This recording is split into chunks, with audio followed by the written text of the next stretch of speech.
too. Boomer's got a lot of money. Most of those viewers are boomers. And his key demo ratings are no good. The scary reality here, I guess, is that the key demo ain't the key demo no more. 18 to 49-year-olds ain't got any money. So if you want to sell a product and you want to see that actually land, you really do want to be targeting 60-year-olds because boomers are the only one with any real capital. Also, as you've pointed out, there are less of the 18 to 29-year-olds in general. Exactly. The boomers, there are just less of them to go around. And his salaries, not even to mention the salaries of all of these people working on his show, which is probably, it might be around 100 people total. I don't know, maybe hundreds. If we get to the administrative bloat territory, it's probably hundreds of people whose livelihoods depend on this show, and Jimmy Kimmel just covered that in gasoline and threw the match. I want to jump to the story from the Daily Beast and start by saying Jimmy Fallon cancels appearance after Kimmel's show gets cut. We won. Congratulations. Winning now does not mean winning forever. You may great lands, and one day. Hey, what's up, Mango? The title's getting better and better. We can put Charlie Kirk in a dreadnought. Brother, I would not wish such a fate upon him or his family. I would want him to rest in peace. For Charlie, his duty does end in death. Because now he's taken on another duty where he has moved on to where now he is a symbol for the entire planet spiritually. Now, you may not like religious stuff, right? I'm not on board with it all 100%. But I do believe in good. And there's more good that comes from that than anything else, as we clearly see. We can rebuild him. Oh, man.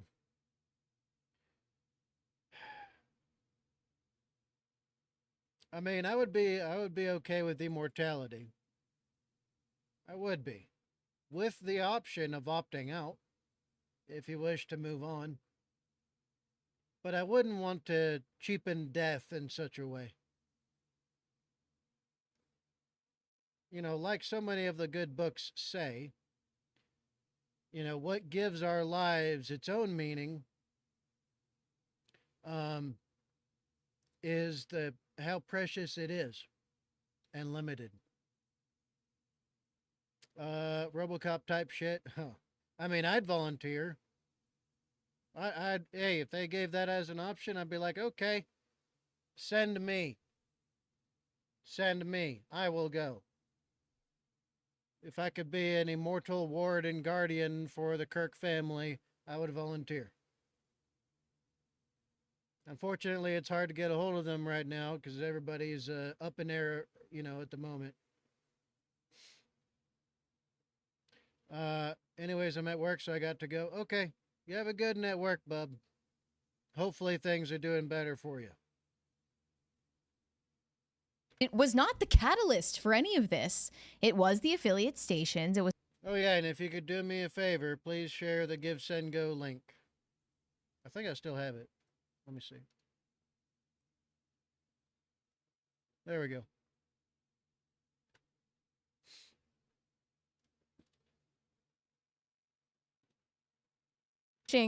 That, like, who Trump portrays himself to be in tweets and Truth Social posts were reality, but he's not actually serious when he says, like, let's shut the people up who are giving me unfair coverage. Like, it's not serious. I'm gonna make it real simple for everybody. What is a government? Who wants to answer this one? Phil, what is a government? Well, I mean, it's an organization, at least in our country, that's voted on by the people in order to do certain basic things. In my opinion, the role of the government is to protect property rights, make sure. He asked what is a government, not what it does or how it's put up. What that is what he asked. And citizen secrecy. Nope. unless someone can prove to me they can get me all of that overnight, no solicitors. I'm not paying for a service where there's no guarantee. They must prove their work to me first. Of protecting the rights of the people and ensuring that those rights aren't infringed upon, ensuring protection from external forces, in which case, my view on all of this is very simple. As I've stated before, there are two different worlds occurring within the same country. This is a conversation that has been had for almost 7 or 8 years now, and it's a conversation I did not bring up. Many individuals and academics have pointed to the fact that there exist two different countries. Stephen Marsh, I cite quite regularly, a smart man, despite being a liberal and we disagree. He is a smart guy on this matter, much more learned than I. And he said, there are two countries existing within the borders of the United States, a multicultural democracy and a constitutional republic. And he said, I am of the multicultural democracy. And I said, interesting. I am of the constitutional republic. In which case, the answer is quite clear. If my government drops a bomb on someone like Soleimani, I don't care. I mean, I prefer that he doesn't do it. I know Ilad's over here nodding like, come on, let's go. I prefer that we do it. My point is, when the U.S. government engages in military actions for the betterment of the interests of the country, the questions that I have are these justified? Is the appropriate use of force? I don't go, oh, heavens me, they murdered somebody. I say, this is war and military, right? If we were to properly conduct ourselves militarily as the superpower we are, we wouldn't have stopped with Soleimani. As soon as we found out that they were sponsoring, right, Iran was sponsoring, military actions against us, which terrorism is an arm of their military action, we would have flattened Iran right after Iraq. And we would have deposed Khomeini when he was still alive. And we would have ended the Iranian regime. We would have destroyed Iran, too. The fact we did not means no, we did not use the force that's actually sufficient, equivalent, and necessary. We literally tied 3 limbs behind our back and then glued together all 4 fingers and used our thumb to get Soleimani. We could have done so much more, and we chose not to.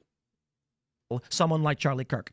When I see this government engaging in actions that is within the Constitution, but is shutting down the illicit speech, and I mean like the threats of violence and all that stuff, I'm not going to cry about it. I am not going to cry when Jimmy Kimmel gets his show taken off the air, even though I do agree with people having the right to free speech, because these people are trying to destroy us. And as they say, all is fair in love and war. If it's a culture war, then so be it. I am not going to reach my neck out and defend evil people.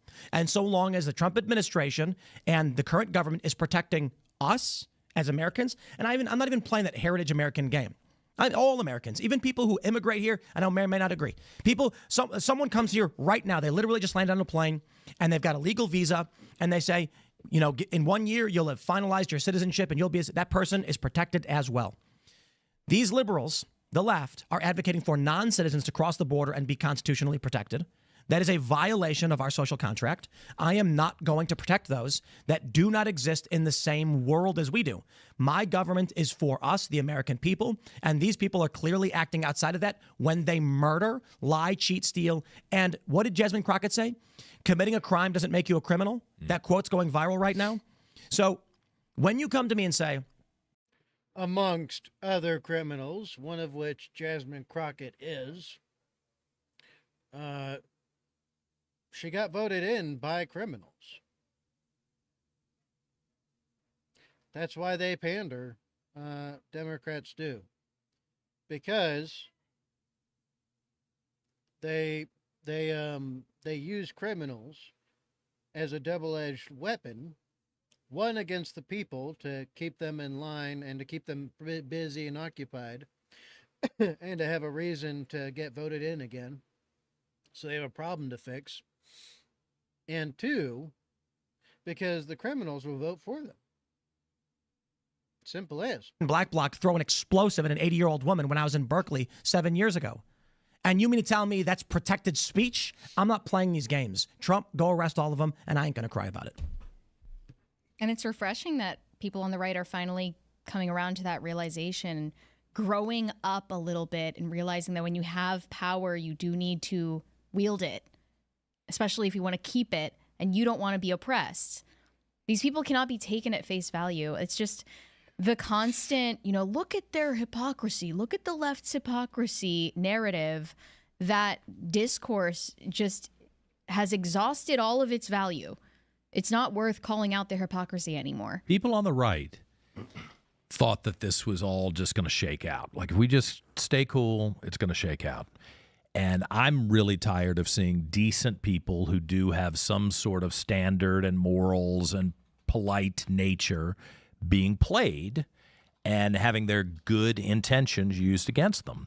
And so at some point, without devolving into a nation that's at war with itself, I think we're close to that already, unfortunately. I mean, I'd like to be one of the people to try to stop that from happening on a regular basis, but we've got to send a message that we're not going to tolerate this. I told somebody the other day, don't complain about a young person who thinks it's okay to shoot someone over political disagreements when in Virginia, John Hinckley Jr., who shot Ronald Reagan, is walking around Colonial Williamsburg with no problem. I mean, we let him out. We said, oh, yeah, you were crazy back in 1981. So, but time has gone by. We're going to let you walk around. I think that sends a signal. We're not serious about this. We don't really. If you could shoot the president and 30 years later you're free to go play your guitar in the local bar in Williamsburg and nobody says anything about it, that sends a signal to everyone. Let's jump to the story from Mediaite to exemplify the point. He's right, and it's only gotten worse over the decades. And warns Democrats could use precedent to target Fox. My response is, Kennedy, do you have amnesia? You work for Fox Business, I believe, and Tucker Carlson was kicked off the air. All his advertisers were pulled. Megyn Kelly got fired. I think she was was it NBC she was working for in the morning show? Roseanne got fired over a joke. I do not understand this. She said, I do have an issue with some of the statements made by Brendan Carr, because if there were an FCC commissioner on the other side of the political spectrum from someone maybe on this network and they didn't like their speech, would they put pressure on some of the advertisers? And if someone from Fox moved on to Fox Broadcast to some of the owned and operated stations there, that's the part of this that I do not like. So I made a list. It's not exhaustive. I'm going to read it for you. And I believe that Phil and all of you may be able to chime in. But let me just start with this.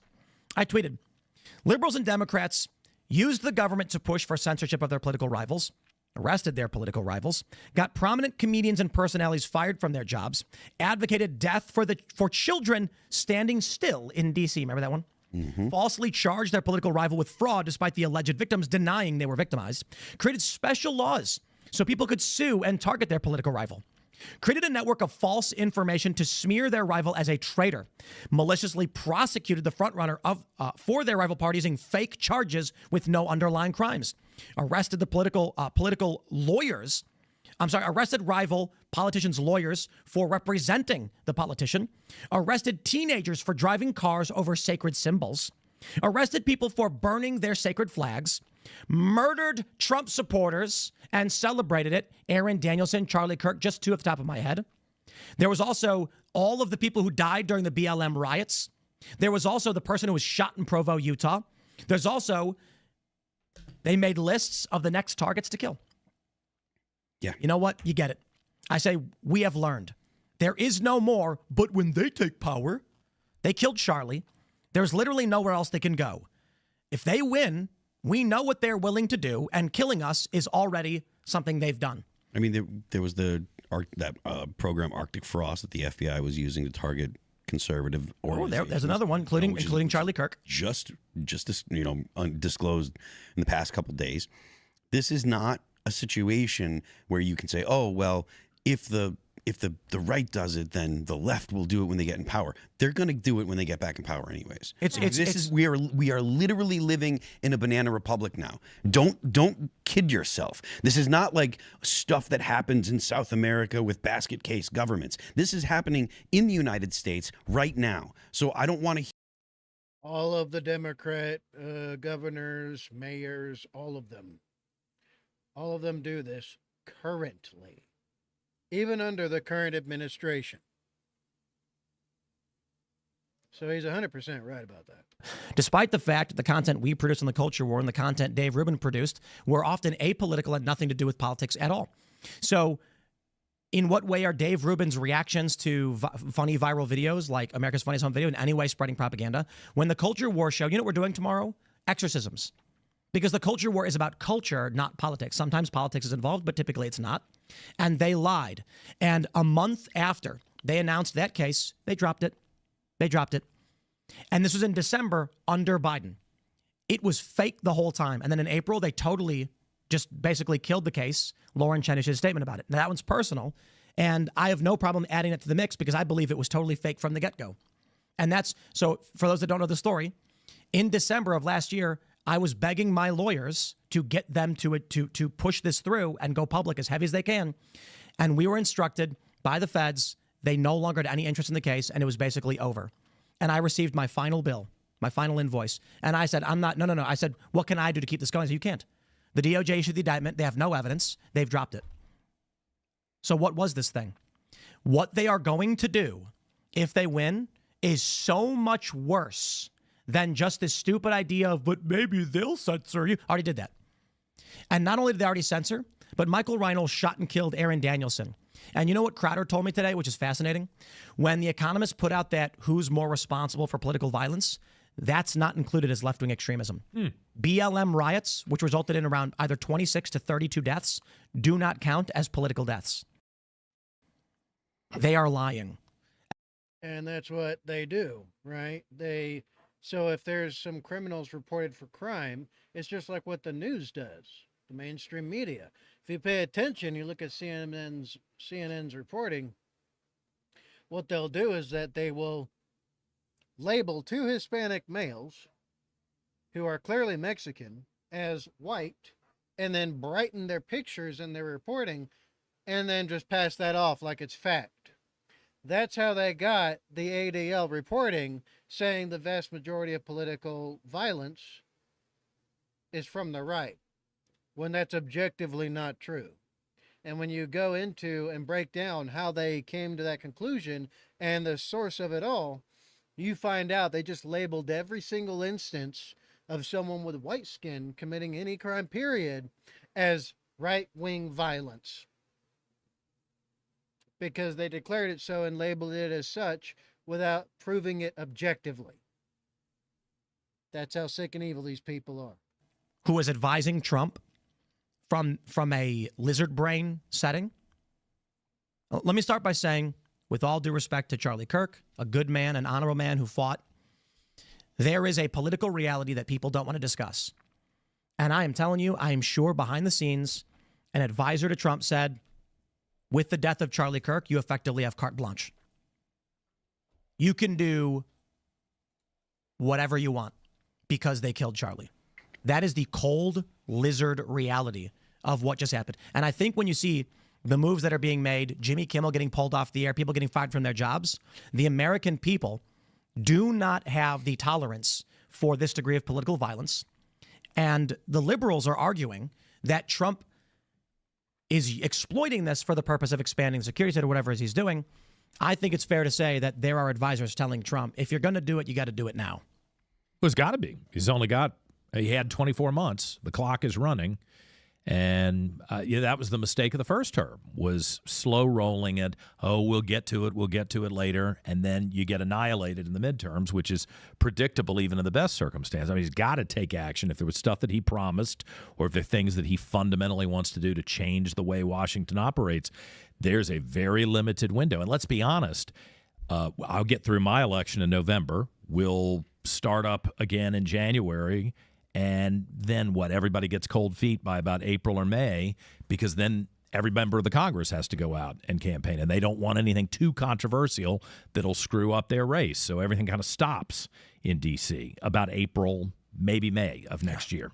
Given the current political climate, do you fear for your safety at all as a Republican candidate? There's nothing new. What's happened with Charlie Kirk is it made a lot of people pay attention. But the day I got the nomination, there was a guy, I was live streaming a press conference talking about my opponent, and there were people putting comments on the live stream, "You deserve a bullet in your head." And I took it to the cops. They said, okay, we'll archive them. Nobody did anything about it. So I hate to admit this, but this is nothing new. Now, am I worried about it? This weekend, I'm going to be campaigning without security all over the state. And I'm 6'3". Normally people don't mess with me, but you want to blow somebody away, that doesn't matter. Yeah. So you went to the authorities and they were like, "Oh yeah, we'll look into it." And Well, nothing what does this resulted? actually mean? And Okay. can we identify this Yeah, person? We that's why we also cannot rely on the authorities to take action on these things, and that's why I'm so glad that whoever these anonymous people are that started the Charlie Kirk Data Foundation are doing To the archive- important work Yeah. of archiving this information. They're not doxing anyone. Nobody is advocating for cruelty to people on the left. I'm not We don't saying want kill to that meet- guy. Yeah, we don't want I'm to saying- meet their cruelty with cruelty. We just want justice. I just want to see people arrested so that way they're not a threat to society. Indeed, people who are advocating or inciting violence should be charged for it. Yeah. And my attitude right now is, 5 years ago, if someone said, "Oh, won't someone rid me of Incessant secrecy. You're being banned for promoting an illegal business, which Nejna.com is. So I'm banning them. Anyway, continuing. this priest?" I'd say, yeah, we get it. Today, if someone says it, I say, charge him. Yeah. Andy, no. I brought him to Richmond to speak to this group that I founded, right? I knew it'd be somewhat controversial. We had it booked in a really nice private club. Antifa harassed the club. I mean, blew up the phone calls, scared them. We moved to a hotel. The same thing happened. We kept it secret until the day of the speech. Antifa went all over the hotel, made the front desk clerks cry, said we're going to murder and slaughter everybody who steps into the hotel. We got booted. We finally got Andy No in front of a crowd with, like a 1 hour notice of where it was going to be, and had to have snipers in the parking lot. And there was a guy who was identified as posting minimally provocative stuff, like a guy carrying a TNT box, and he said, "I'm on the way to blow up the Andy No event." They let that slide. The prosecutor in my home county let it slide for about a month and then dismissed the charges. And I kept saying, when are you going to make an example of people to say you can't, with a wink and a nod, act like this is okay to intimidate people? You know that they're planning on protesting Charlie's funeral. Oh, disgusting, but I'm sure. Yeah. Yep. Yeah. It's disgusting, but that will do horrible things for the left, because the optics of protesting a funeral of a man that was murdered is going to do more damage to the Democrat Party than Destiny did. Well, that's like Westboro Church. And you know what? If they had considered that, they would not have this. So I'll keep it light, but should they have considered that after this lunatic liberal shot and murdered Charlie, they would not have posted to social media celebrating the death, dancing on his grave. They don't care what you think. And I think the issue is, for the past 15 or so years, liberals ruled through fear and blunt and brute force. Most people don't agree that men are women or whatever, or children should get sex changes, but they were terrified that if they said anything, they would not only get fired from their jobs, they could be beaten for it. So they kept their mouths shut. And liberals and leftists, with impunity, could say whatever they wanted because they were willing to be violent, and police wouldn't do anything about And it. they got used to it. And now, The arrogance is out of control. and now, exactly. Now that Trump is in office and people are feeling more comfortable calling it out, they went on social media and celebrated, and the backlash was intense. And now Jimmy Kimmel has lost his job. And they're starting to learn we don't tolerate it. No one should have ever tolerated it. But finally, people are waking up saying no. And Donald Trump is more empowered now, not just him, but law enforcement, to shut this down. A really great example. When that guy trampled the memorial, I think it was in Arizona, I'm not sure, and a bunch of supporters of Charlie Kirk Grabbed him. and threw him down 5 years ago, those guys would have been arrested. You're right.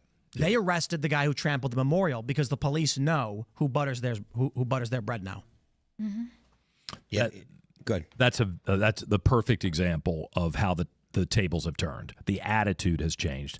Our side's not going to sit quiet, and I think the cops do realize who's on their side and who's not. And to your point about it doing protesting Charlie's funeral, doing damage to the left, I would use the example of how the Westboro Baptist Church guys went and protested the gay people who died of AIDS and interrupted funerals, where a decent person would say, no matter what I think of you, no matter how much I dislike you or I have a problem with you, bury your dead and we're not going to interrupt you. I mean, that's just kind of a decent way to live. Are you familiar with the Christmas truce? The famous was that World War I think it was? Right. That on Christmas, they lay down their arms and they drank hot cocoa and tea or whatever and celebrated Christmas enemies, and then with the next honor, day went back to the trenches. It's just so it's crazy. And all that's been lost. That's what the left has done to this culture. People used to disagree. I mean, it probably wasn't as divergent. Well, we didn't have the divergent opinions as extreme as they are today, but at least people agreed on the way we generally treat each other. Like somebody, I mean, I wasn't around when Robert Kennedy was killed. I wasn't around when JFK was killed. I wasn't around when MLK was killed. But I'm guessing that if you had something really nasty to say about any of those killings, you probably would have said it in your house privately and not. Maybe someone will prove me wrong and pull up the archives and they'll be able to prove that that's not true. But let's jump to this next story. Ladies and gentlemen, Donald Trump has accused Ilhan Omar of immigration fraud. Now, he didn't explicitly say he was going to take any action, but following this post on Truth Social, many people on X are saying Trump has fired the first salvo in stripping her of citizenship and deporting her. Maybe. We will see if it escalates to that point, but let me read what he said. Trump says, Ilhan Omar's country of Somalia is plagued by a lack of central government control, persistent poverty, hunger, resurgent terrorism, piracy, decades of civil war, corruption, and pervasive violence. 70% of the population lives in extreme poverty and widespread food insecurity. Somalia is consistently ranked among the world's most corrupt countries. Revoke citizenship, deport them. That's my thing. I got to use the bathroom. I'll be back. Thus, how to run America. P.S. Wasn't she the one that married her brother in order to gain citizenship?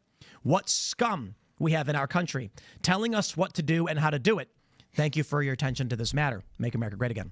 Now, I will highlight this article from the Minnesota Star Tribune. For those unfamiliar, this is not a conservative newspaper. And they reported in 2019, new documents revisit questions about Rep. Ilhan Omar's marriage history. Although she has legally corrected the discrepancy, she has declined to say anything about how or why it happened.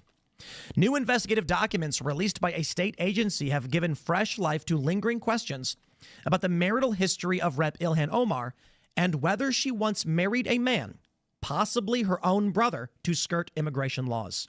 She's denied these as baseless rumors, but even the Star Tribune says she possibly married her own brother. Why would Donald Trump make this post saying it's her country of Somalia? Didn't she skirt immigration laws? I think it's a reasonable assessment that Donald Trump may make a move to strip her of citizenship, revoke, and deport. Yeah, I mean, look, if it comes out, there should be an investigation. And if it comes out that she did violate the law, no one is above the law. She broke the law. Send her back. I don't care that she's been elected. She has broken the law to attain citizenship. So let's put it like this. If someone defrauds you and tricks their way into living in your basement, like they give you fake documents, or let's say you have a 3-flat. We'll just make it easier. And you're renting out the first floor as a single unit apartment, and they lie on all the documents so they can do it, claim they have a job when they don't. Should you be forced to just let them stay, or should you say, hey, you defrauded me?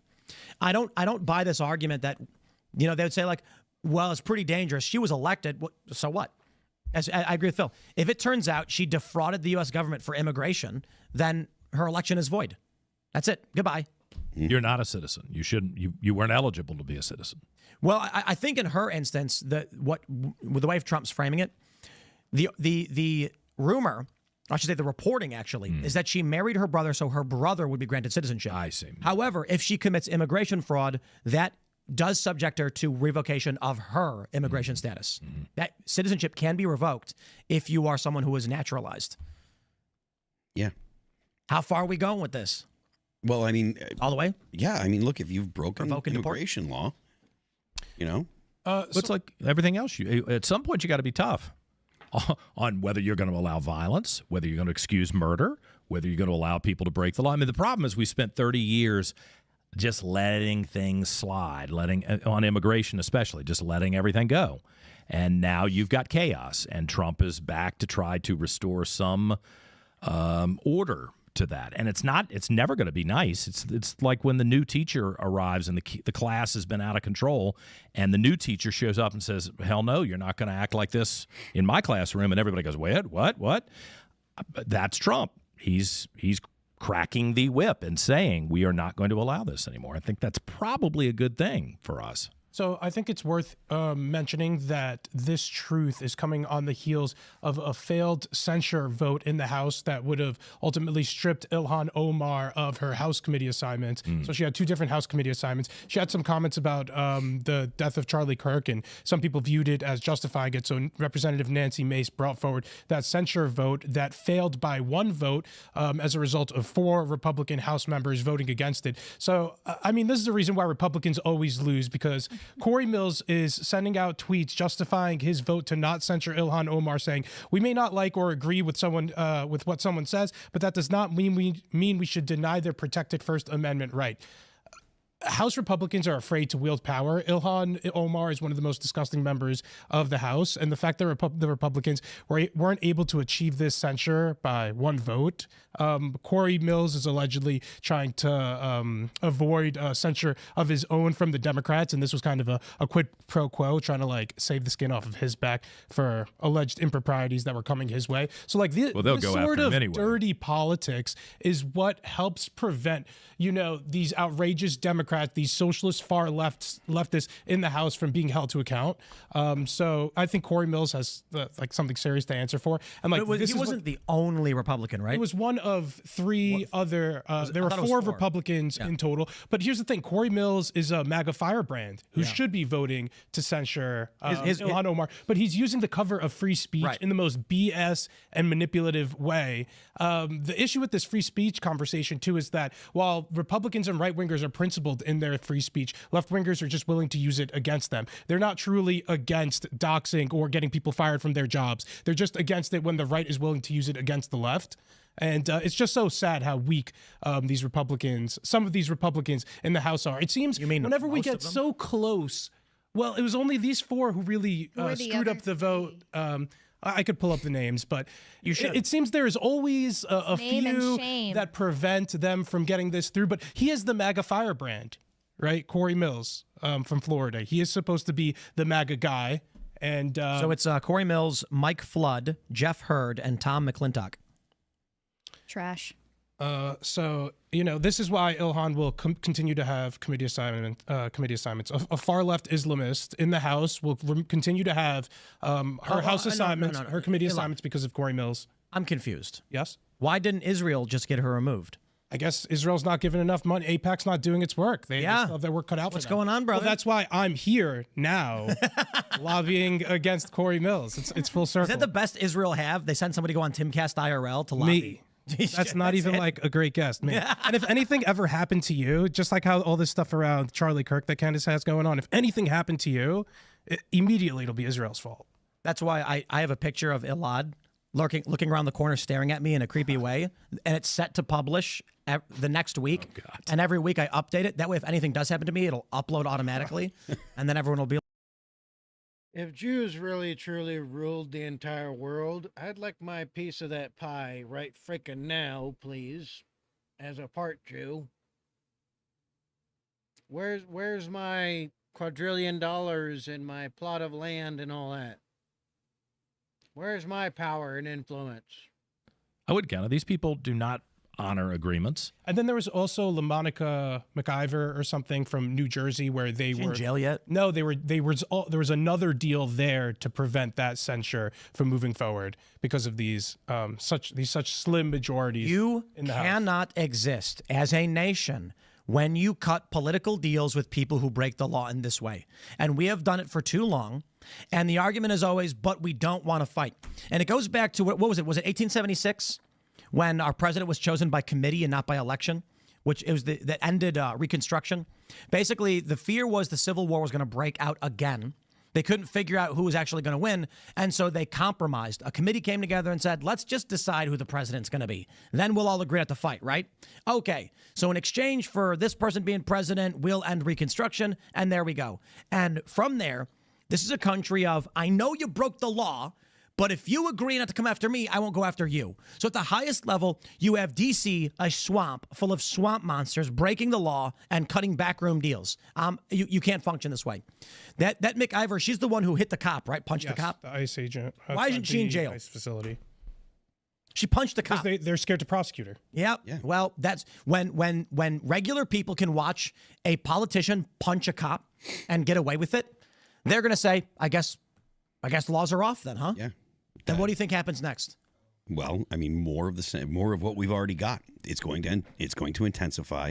I mean, I would love to see, some reconciliation. I would love to see the temperature cool off because I don't want to see a hot civil war. But we've been taking steps towards that, for the past at least 5 years, 6 years. It doesn't have to be a reconciliation. It just has to be an agreement that we're all going to obey the same laws.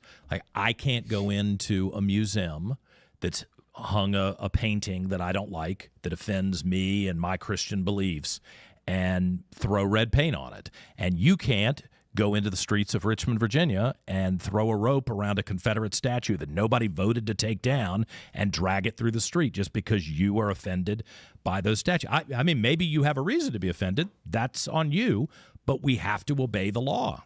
And that's completely out the window now. I think that this period, which is devolving into civil war, whatever happens, started probably with 2007, 2008. And you could make the argument that it's tied to the what was the act that allowed the mixing of investments? I'm brain farting on this one. The Dodd or whatever it was. Dodd-Frank. Dodd-Frank. There you go. I was going to say Frank Dodd. I'm like, that's not right. Yeah, so some people argue like that's all policy stuff. 2007 was the ground level, the groundswell political moment where people snapped. And it created a network of global crises that have never been solved. Notably, I was supposed to have a kid in 2008. Traditionally, I was about 22, 23 years old into 2009. That's the age at which people usually have kids. The financial crash happened, and I couldn't afford to do anything, so I didn't. And most millennials didn't because we had no jobs. We were living together as roommates. That's what we could afford. There was no prospect of growth, and we didn't even know it was a problem. We didn't even know it was happening because to us, the way I've often just explained it is I was already at the bottom, so when the market collapsed, I didn't go anywhere. What people like, what I and my cohorts didn't understand is that we were supposed to be growing in financial access, housing, etc., and then have kids around that time. Without kids, you get a bunch of angry, listless young men with no families and nothing to lose. You get a collapsing economy. You get political crisis after political crisis. Then you got the Tea Party. You got Occupy Wall Street, which turned into Donald Trump, which turned into the Russiagate era. If you go back to 2007, since then, it's pretty wild to think about.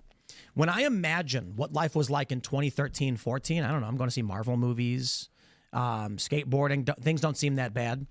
But when you look back at a condensed history, the way we look at, say, the World War I and II era, the Civil War era, the Revolutionary War, the condensation of history makes it look pretty startling. In 2007, the global financial crisis hits. People lose their jobs.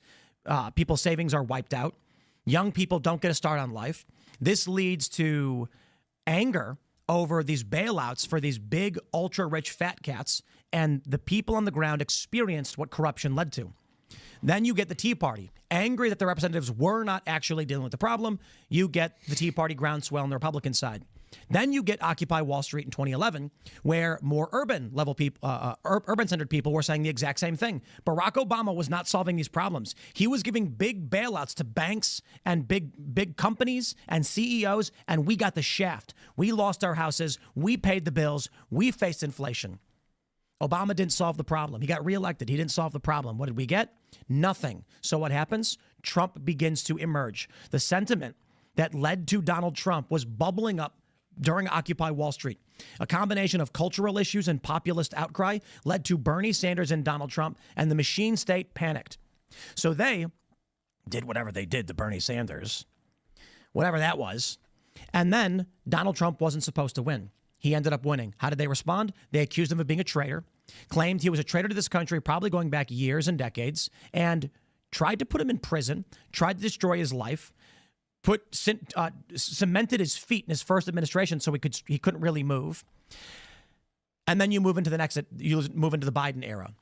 You get Arctic frost targeting conservative organizations. And like, don't get me wrong, like, you know, you had Obama going after Tea Party groups and other conservatives with the IRS and things like that. All of this stuff is a catastrophe bubbling up and escalating going back to around 2007.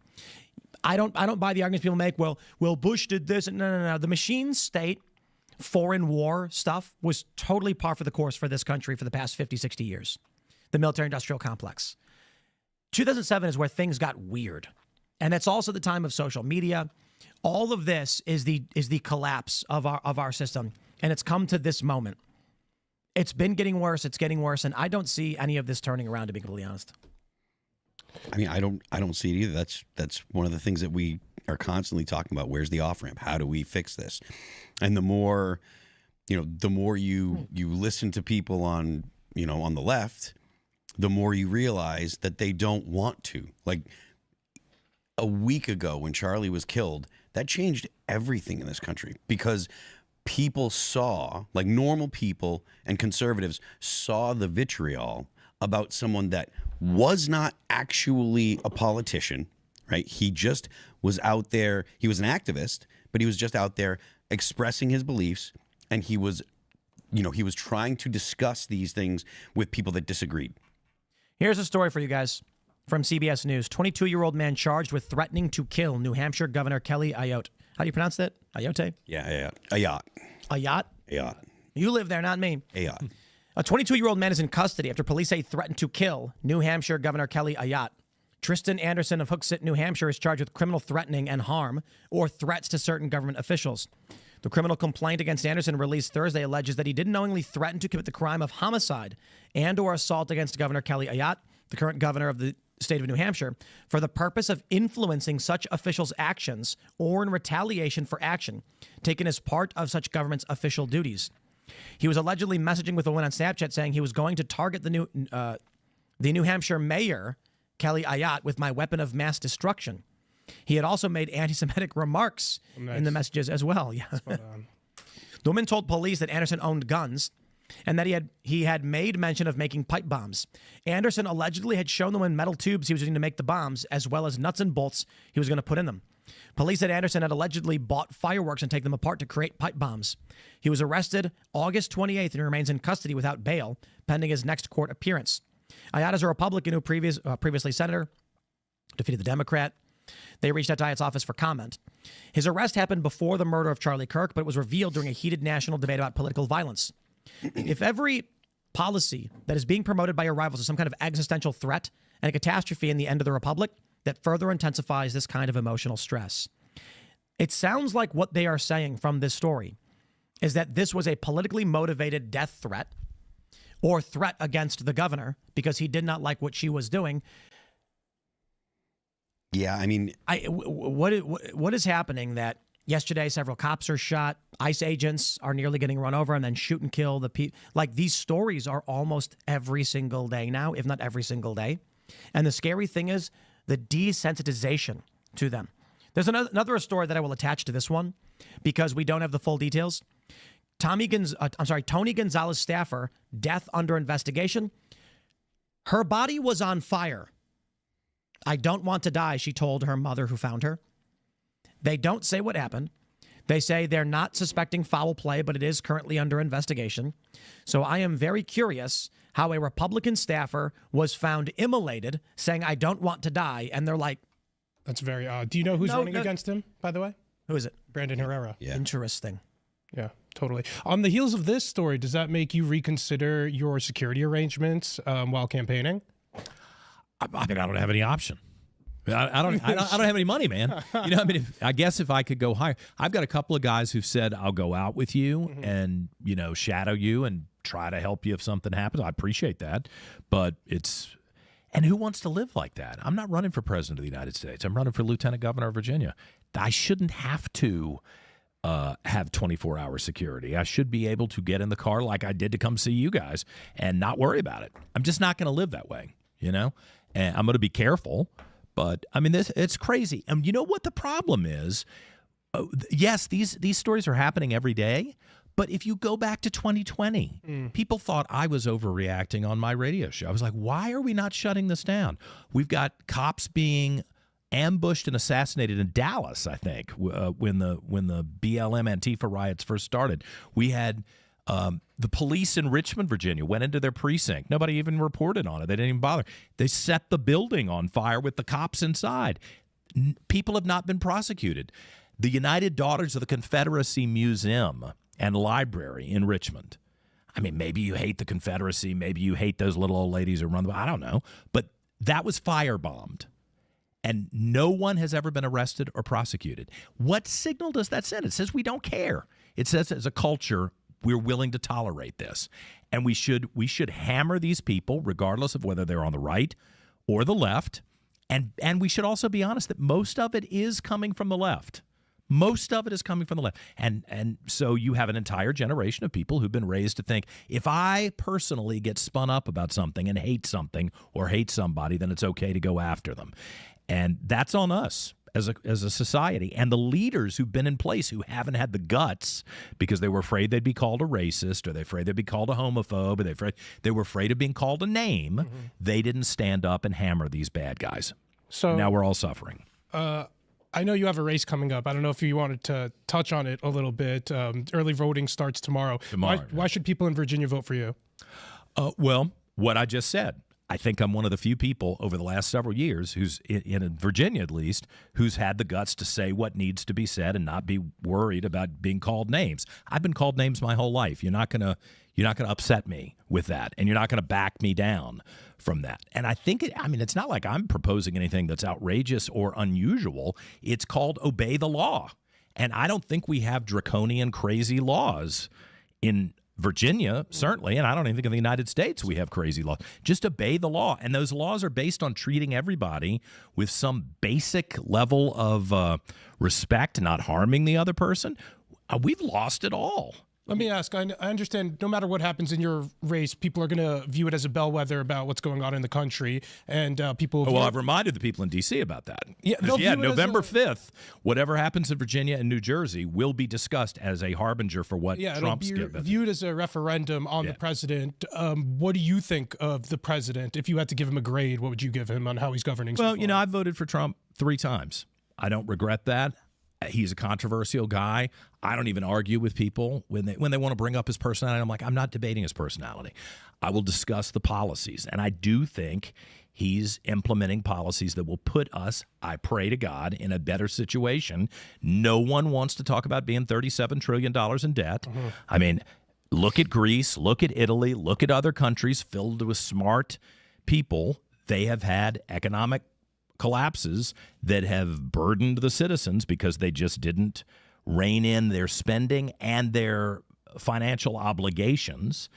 And I think Trump is the first person to step up and try to do that. Now, there's pain associated with it. It's a bad situation. It doesn't feel good, but nobody can run a government making everybody feel good. You have to make some tough decisions sometimes. I know one of his biggest initiatives has been on immigration. He's quadrupled the funding towards ICE. Do you support what he's doing across the country? I think reaching for 1 million deportations a year of illegal aliens here. We all have to obey the law. We all have to obey the law. So if you're here, it's not like this just came up yesterday. We've been talking about it for a decade or more. When I worked in the Senate, 2004, 2005, 2006, we were talking about whether we could secure the southern border. For God's sake, no one pulled it off until Trump arrived. Now, there are consequences. I have friends who are here illegally, and I said, man, here's the name of a lawyer. He's a Democrat, not even a Republican. He will help you get your paperwork straight. But if you sit around and don't do it, you're going to be booted out of the country. Do you understand that? And a lot of people blew me off and said, I don't think so. Everything's cool. No, it's not. You've got to obey the law. We all have to obey the law. I know your neighbors to the north in Maryland, they're having this issue with the so-called Maryland man that all the Democrats seem to be going to visit, Mr. Kilmar Abrego Garcia. Have you heard about that case? What people say Trump was overstepping there. Do you think the president was overstepping? It's not overstepping. It's not overstepping at all. Look, there should be one day where we say, are you documented? Have you taken care of the responsibilities you have? And if the answer is no, I'm so sorry. I'm a nice guy. I don't like to hurt people, but you're going to have to go. And when I lived in Kuwait, for God's sake, I was the head of international development for a firm. They put me in Kuwait.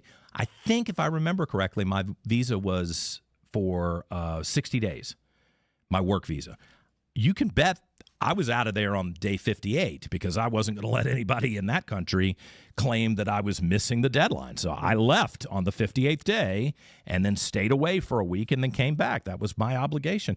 Look, everybody's going to obey the law. And if you've ever traveled around the world, you know that the rest of the world is not very nice about it. One of the ways that you would be a trailblazer if elected is that you would be the first openly gay lieutenant governor, I believe, across the country. Can you talk a little bit? Statewide elected official in Virginia, and no Republican who's gay has ever been elected statewide, ever. Democrats have been doing it. Are Virginian Republicans ready for a gay lieutenant governor? I think they are ready for a solid conservative, and that's me. The fact that I'm gay is, I'm not going to lie to you, there's some people who are upset about that, but I can't help them.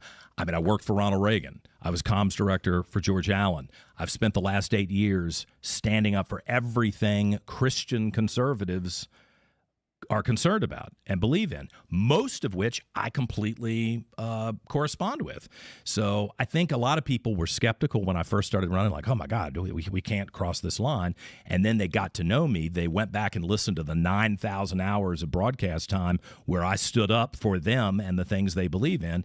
And now they're like, well, damn, how crazy is it that there is a gay Republican who actually has the balls to stand up and say what needs to be said and to defend us and defend law and order, and I think that counts. There are many gay Republicans, I think most prominently Scott Bessent. I feel like there is a non-insignificant minority in the Republican Party, though, who is questioning the Obergefell decision. How would you respond to a Republican who says, I can't support you because of your sexuality?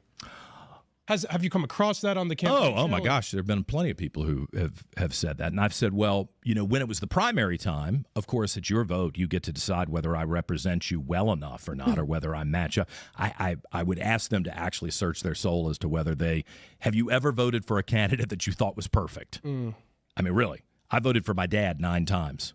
And we didn't agree on everything. And I didn't think he was perfect, but he represented me by and large the way I wanted him to. I made the argument that that was me in this case. And then, now that I am the nominee, I have said to some people, well, now you got 2 choices. You can go with the gay guy that you really don't like, but yeah, he's with you. Or you can vote for the radical leftist who's, a Muslim and wants to put girls in jeopardy in their locker room and wants boys to play on girls' sports and voted to keep the schools closed for an extra year and the mask mandate. I mean, she's everything you say you hate, but what, you can't vote for me? And I actually have stood up for you overnight. It's a proven thing. It's not like a hypothetical. I mean, that's a moral dilemma that you have to make. I don't know. Let's jump to the story. We got video emerging from New York. Protesters take the streets of Times Square in Manhattan, chanting F Charlie Kirk and calling him racist. They're demanding justice for Corey Zucattis and Trey Reed.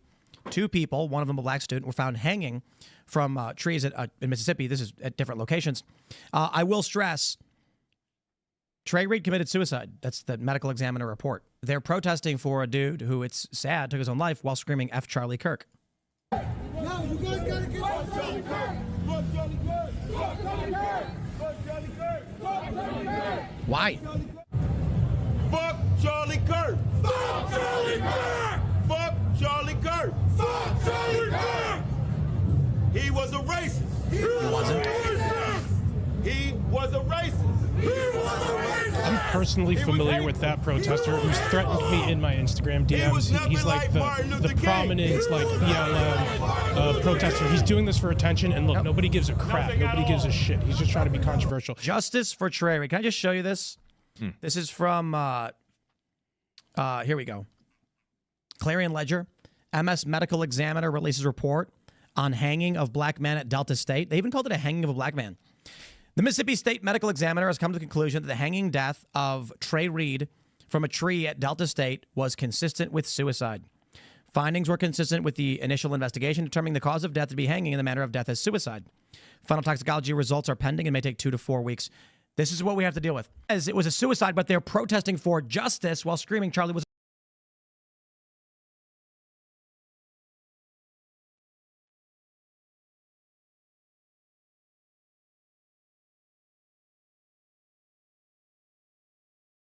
Master 462.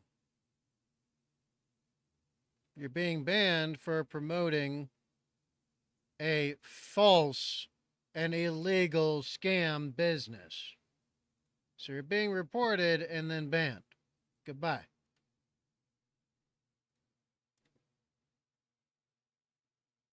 Yeah, They're I mean, demons. yeah. They're Well, demons walking among us. This is crazy. I got to pull this up because I don't know what's going on anymore these days. This tweet just dropped. Numerous officers rushing towards UNCW Amphitheater with a helicopter circling above. Law enforcement officer reported that 4 suspects are in custody, while 1 fled to the woods. We have no idea what. I saw a different report that said there was 1 apprehension, and that was the person that was seen with the Walking with the rifle? Yeah. So I don't know if that's true. I looked at it like just a few minutes ago. yeah, they're investigating. Like a full rifle, but I mean, I don't see any latest updates. They're saying continue to shelter in place while the law enforcement are doing sweeps. Guys, I don't know what's going on in this country. All I can tell you is we may be hyper focused on social media, so every little instance looks like something bigger than it really is, or we could be in something bigger than we think it is. However, this is the same school where they vandalized a Charlie memorial with the trans flag just a day ago, right? A couple of days ago. Yeah, with the colors of the trans flag, they were using the paint. The rock, the thing. Apparently, Yes. Yeah. I'm told after the fact that I only just learned this. The rock is painted over every other day. So the painting over the memorial was just the normal process by which people come and change, and tomorrow someone else will But paint she over did it. that very deliberately. Of course. I in saw. front I of mean, their I saw face. the video. It didn't look like she was authorized to. There's no authorization. Do that. Apparently, they call it like it's called like Freedom Rock or Honor Rock or something like that, and anybody can go and paint it whenever they want, Okay. and it gets painted over every other day or something. But to walk up and do it right in front of the people that are Yeah, I having mean, their right, little we get it. ceremony. So is it's not rude. vandalism, but it's still in response to Charlie Kirk and its trans colors, Whoa. specifically because it was Charlie. Right. Kirk. Here's some more video. Mario Novels posting this. Oh my god. Holy shit. Oh, They're still saying shelter in place following this video of the guy with the rifle. I don't know. You know, honestly, like somebody walks around with a gun and then people scream and lose their minds for no reason. That's what happened in Utah, where that Antifa guy had an AR-15 that he was open carrying legally, and then 2 liberal guys freaked out and started shooting at him and killed a random guy. It's like that dude carrying the rifle did nothing wrong. I don't like Antifa, but he's allowed to open carry. Well, I don't Or- think that's allowed on a campus, though. Campus, I understand. That's why I'm saying, like, And he's clearly doing it to menace other people. this guy carrying that rifle, Video. how is he menacing anybody? He's not pointing at anybody. What is he doing coming home from class and just randomly has a rifle in his hand? What if it's an air rifle he got? What's the days? Like, we can't tell what that is. Yeah. It could be a BB gun.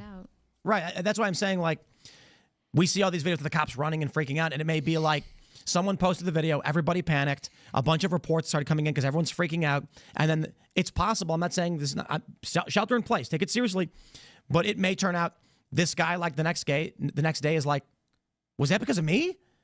I mean, there are parts of the country You'd where have to that be would not freak actually- people out. That's my point. Yeah. And You he's have to be autistic to not know. no, absolutely not. In North Carolina, in Florida, in Virginia, you can buy a break action 22 air rifle, pellet gun, that looks just like that. And if you're walking around with it, no one's gonna care. You can walk into a Walmart and buy one and walk out with it over your shoulder. But you would But these are places where people having weapons of their own and carrying them on them is commonplace. An armed society is a polite one because nobody knows who is armed and who isn't. And quite often, everybody's armed, so no one's going to try it. That's just how that works. Simple as. It's an open carry state. and it is a permit. You need a concealed carry license for concealed carry. So for long guns, you can open carry. He's not doing anything wrong. I doubt that's allowed on campus, though. It is in Utah, even where we looked this up, where Charlie Kirk got shot. You can open carry rifles. Yeah, I doubt that that's allowed on UNC Wilmington's campus. Let's find out. I mean, look, they've got a shelter-in-place order. The majority of campuses are gun-free zones, which is a giant freaking mistake. Shadow Master, you're being reported for promoting an illegal business, and you're going to get banned too. So good luck with that. Bye. Freaking scams, I swear, they're everywhere. Kick actually seems like it's nothing but a scam. I have yet to get any real engagement on Kick, period. Like none at all.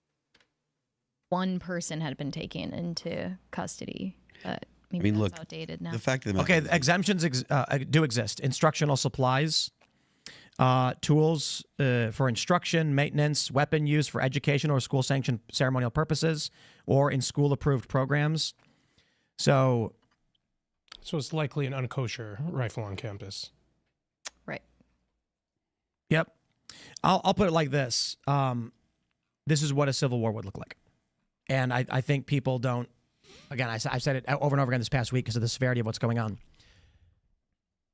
But yeah, you can't open carry on that campus, and a video comes out of a guy. And honestly, we don't even know if that's at UNCW, to be completely honest. Maybe the people who are there do, but for me watching this video, I have no idea. You get videos of police running. You get reports of a 22-year-old threatening to make bombs. You get reports of a congressional staffer being immolated, saying, I don't want to die. And they're saying, we'll release a report later. No signs of foul play. You get stories like this all the time. That's what it looks like. This is what's scary. So we are absolutely, this is a civil strife period. Charlie Kirk was just assassinated. So we are in civil strife. The security stuff that I'm having to deal with is nuts. And I don't see any meaningful path towards going back. Except tough leaders who start enforcing law. That's the only thing. We're not going back. That won't stop. You don't even think that Absolutely would do not. it. Already when Trump said Antifa's terrorists, what were their response? Yeah. They said Trump's making it illegal to fight fascism, and they're mobilizing. Yeah, if you look at the response from the left, if you try to be, a law and order president, say we're going to do these things because they're breaking the law, etc. The response is he's a fascist, he's a Nazi. We have to stop this because next thing you know, they're going to have train cars and there's going to be camps and blah blah blah. They were calling Alligator Alcatraz a camp. Because, look. But it's the immigration thing is working, though. The self-deportation is working. I'm not saying you're wrong. Yeah. What I'm saying is the left is going to respond in a hyperbolic way. They did. They killed Charlie Kirk. Yeah, exactly. Yeah. So the more that's certainly true. Yeah. And they're calling for more death. This wasn't a sobering moment for leftists and liberals. It was a green light. And that's what I was saying. So periodically, while we do these shows, if those don't know, I'm constantly going through Twitter, looking for breaking news. That's why I'm finding the breaking news stuff. And I'm seeing posts from liberals that I know that are justifying, even right now, Charlie Kirk's murder. Mm-hmm. How am I supposed to talk to these people? Yeah. Well, that's true. Yeah. They're posting videos saying MAGA is a cult. Don't trust them. They're all wrong. And I'm like, it is crazy that people like Destiny, he's lying discernibly and manipulatively. Politics girl. Well, then again, look, I'm from originally the left. I was a leftist. I was raised as a Democrat. The whole point is, right? We're right, you're wrong. That's it. That's all, period. The whole song and dance of debate and discussion has always just been that. A dog and pony show. That's it. They've never been honest or genuine about human flourishing, positive direction, progressive, none of it. It's all a smokescreen and a cover for what they've always wanted all along, which is power and control. Just like in the USSR, just like in China. That's all that it is. It's never been genuine from the beginning. And only those of us who have known this all along are actually ready for this. And it's going to get a lot worse very fast. My friend should have died, or the crazy ones that Trump killed him on purpose to justify an expansion of a fascist state. There's no reasoning with a lunatic who's gone off the deep end. And I am not talking about leftists. I am talking about a run-of-the-mill default lib in Chicago who doesn't know up from down in the political world. And if you said, what does Supreme Court justice mean? They'd be like, when we win the ruling. That's the level of politics I'm talking about. And they're saying Charlie Kirk deserved it. How am I supposed to talk to people like that? I don't see how we're going back. That's the point. You don't. That was never the intention. You brainwash someone, right? And you get them while they're young on purpose. So that way, by the time they're an adult, and if there's enough of them that can collect themselves together and organize, they are shielded from they are literally, so here's how it works. It's a programming where the tool to undo it doesn't exist. Period. You cannot rationalize, reason, debate, or logic with these people because the logic they work off of was provided to them and it has a singular purpose. Everything outside of that is bad and evil, period. Right? They're like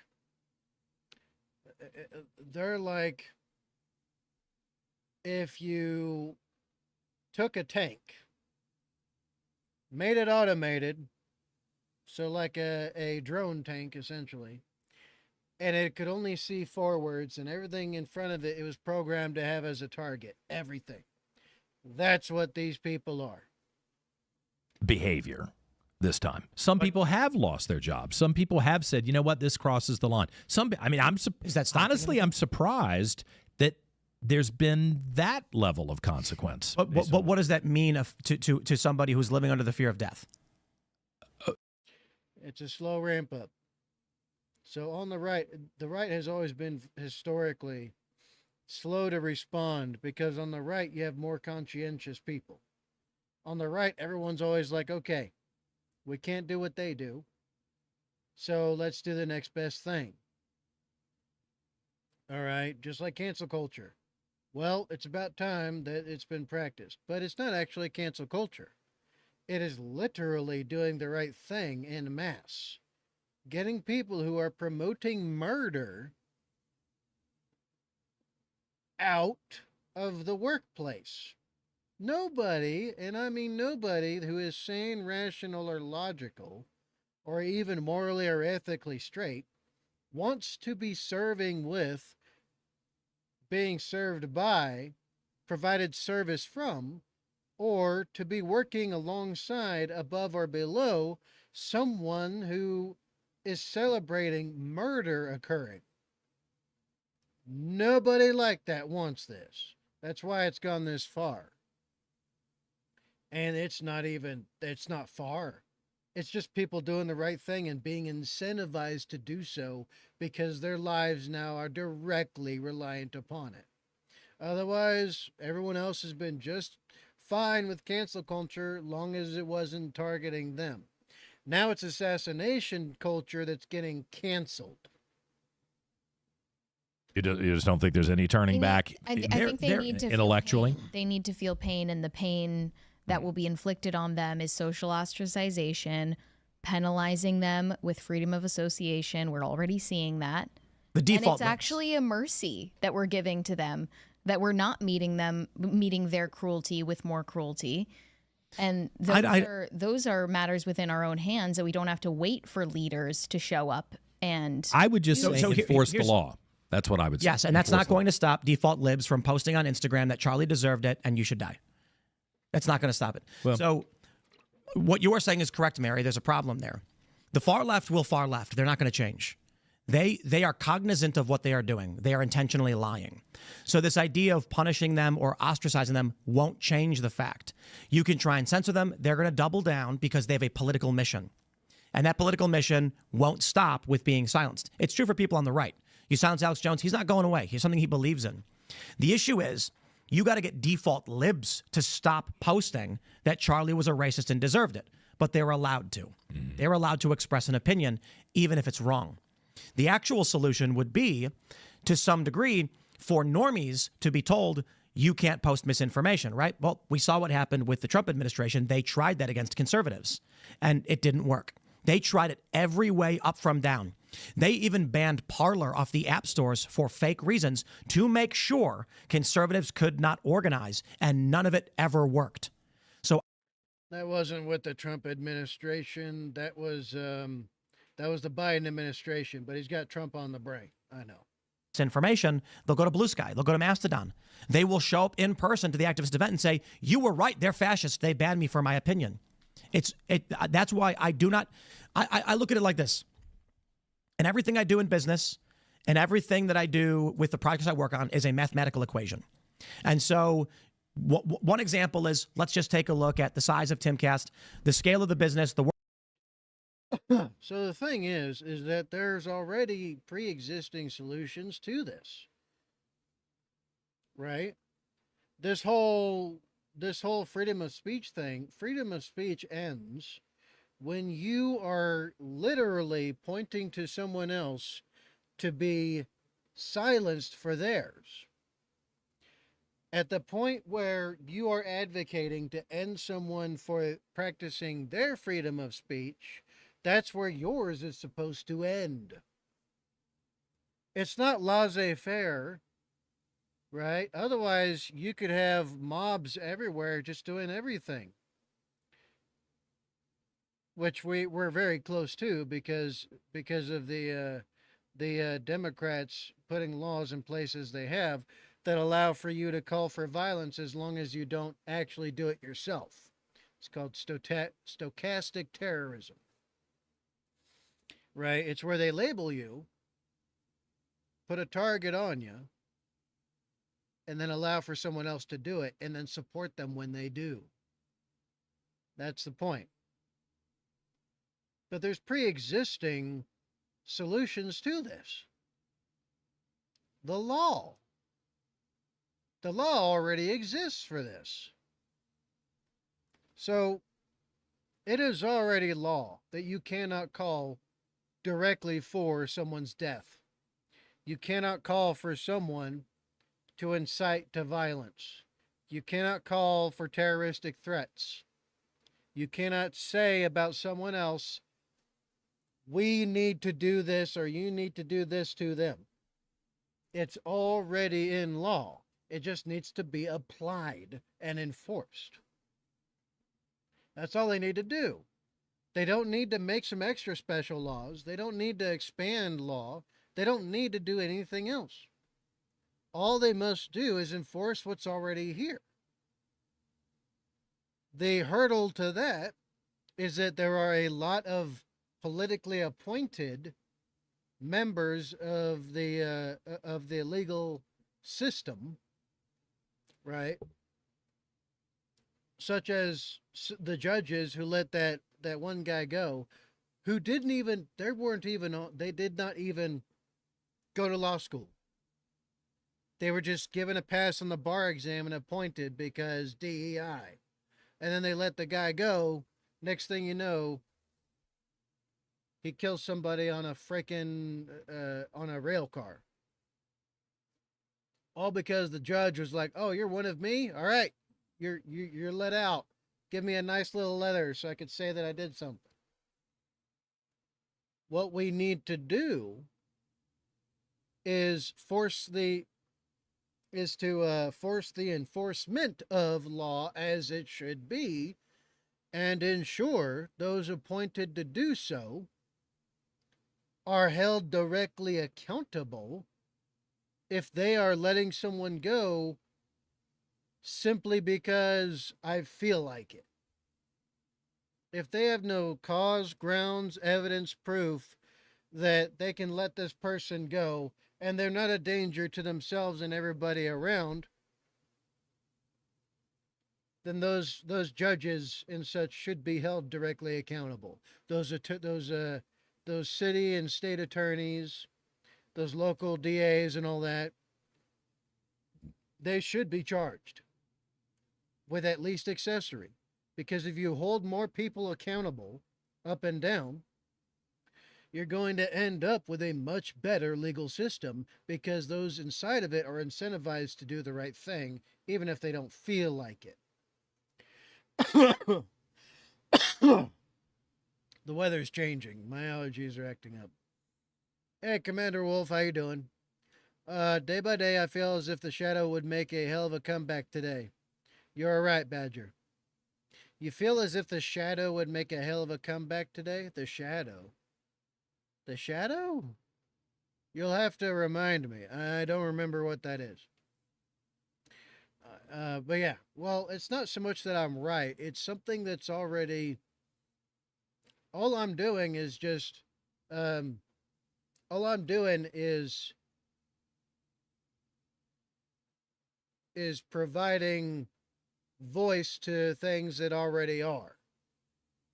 That's it. It's not so much that I came up with this myself and I'm right. It's more like what is already set in place but is not being done is what is right. But I do appreciate it, Commander Wolf. How you doing? Oh yeah, Nilia messed up the stream last night real bad. I had to walk her through deleting everything, and then right now she's I already sent her the clone of this OBS setup. Hopefully she'll be able to stream tomorrow.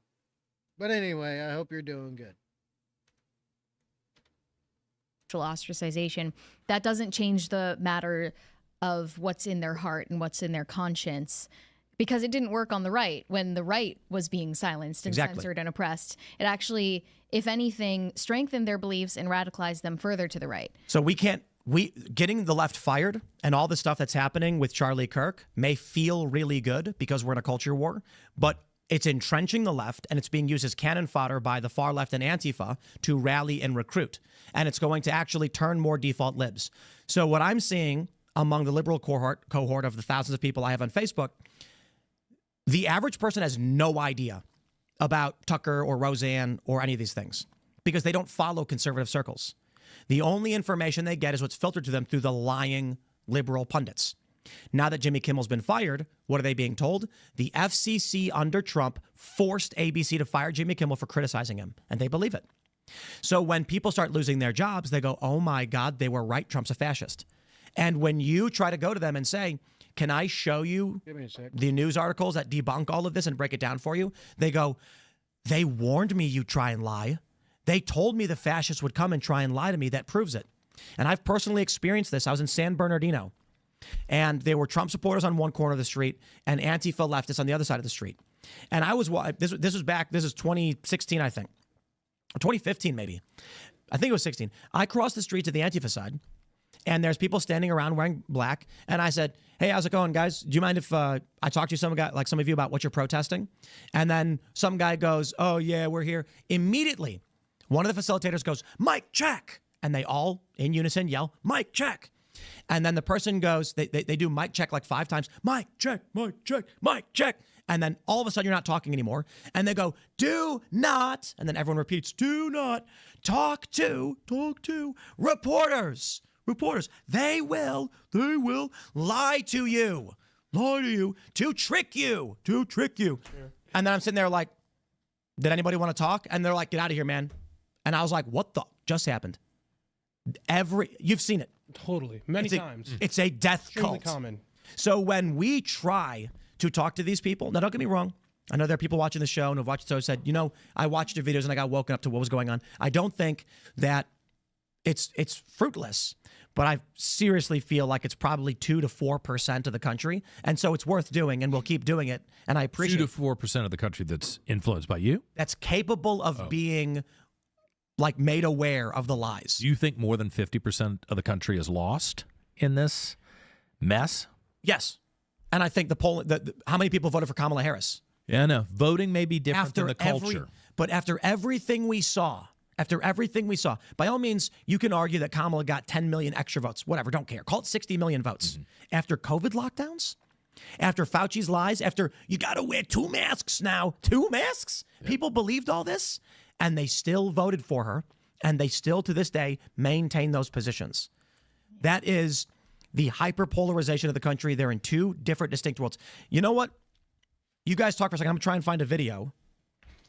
Well, I also wanted to mention that there are people on the left who still have a conscience and humanity left, and they're being absolutely dragged right now by their own side, including the man who was in the middle of dialogue with Charlie when he was shot. He made a TikTok after the fact talking about the fact that, ironically, he was trying to argue with Charlie about how the left is nonviolent. And he unequivocally, of course, condemned the murder. And he didn't even qualify his statement or anything. And they have just absolutely dragged him over the coals for saying that. And then also another girl who debated Charlie in a Jubilee video. It was like the biggest clip that got farmed off of that. They're all just appearance clout he did. chasing, yeah. She made a TikTok as well, condemning the murder, and she didn't qualify her statement or excuse it or downplay it or celebrate it, certainly. And they're like, oh, she's not down with the cause.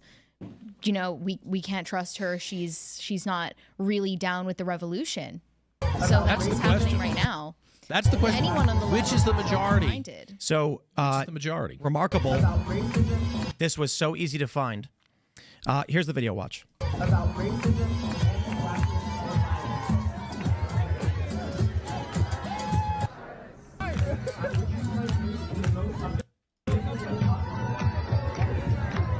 The audio is pretty bad on this one. Why is the audio so bad on this one? Let me try and find a better one. You guys keep talking. This video, it's thousands of people in a park holding up their hands, chanting about how racist they are. These are the conservatives don't do this. Just a sea of white skin. Yeah. Let me see if I can find better audio because I just gotta hope that that's not the crazies are not the majority. It doesn't matter. You get manipulated by the minority, no question. But it doesn't matter if it's the majority or not. All that matters is there's enough. Like 3 or 4% of the population can destroy a country. That is certainly true. So Absolutely. it doesn't matter if there's a majority. It just depends on how many are actually motivated to take action. I mean, it wasn't most of America in the streets during 2020, but there was enough where there was billions of dollars of damage. And for the vast majority of the people that were in the streets, they weren't even engaging in the violent actions. There was maybe 10% that were. That's why I'm saying you got to have leaders who will say, doesn't matter whether I agree with you or not. You are not going to get away. You got to have to do this. You're not going to allow this to happen. To your point, you got to have way more prisons because you need to put the people that actually will act into jail. So you have to take them off the streets. You can't have people that will engage in revolutionary activities like that. You have to take them out of the public.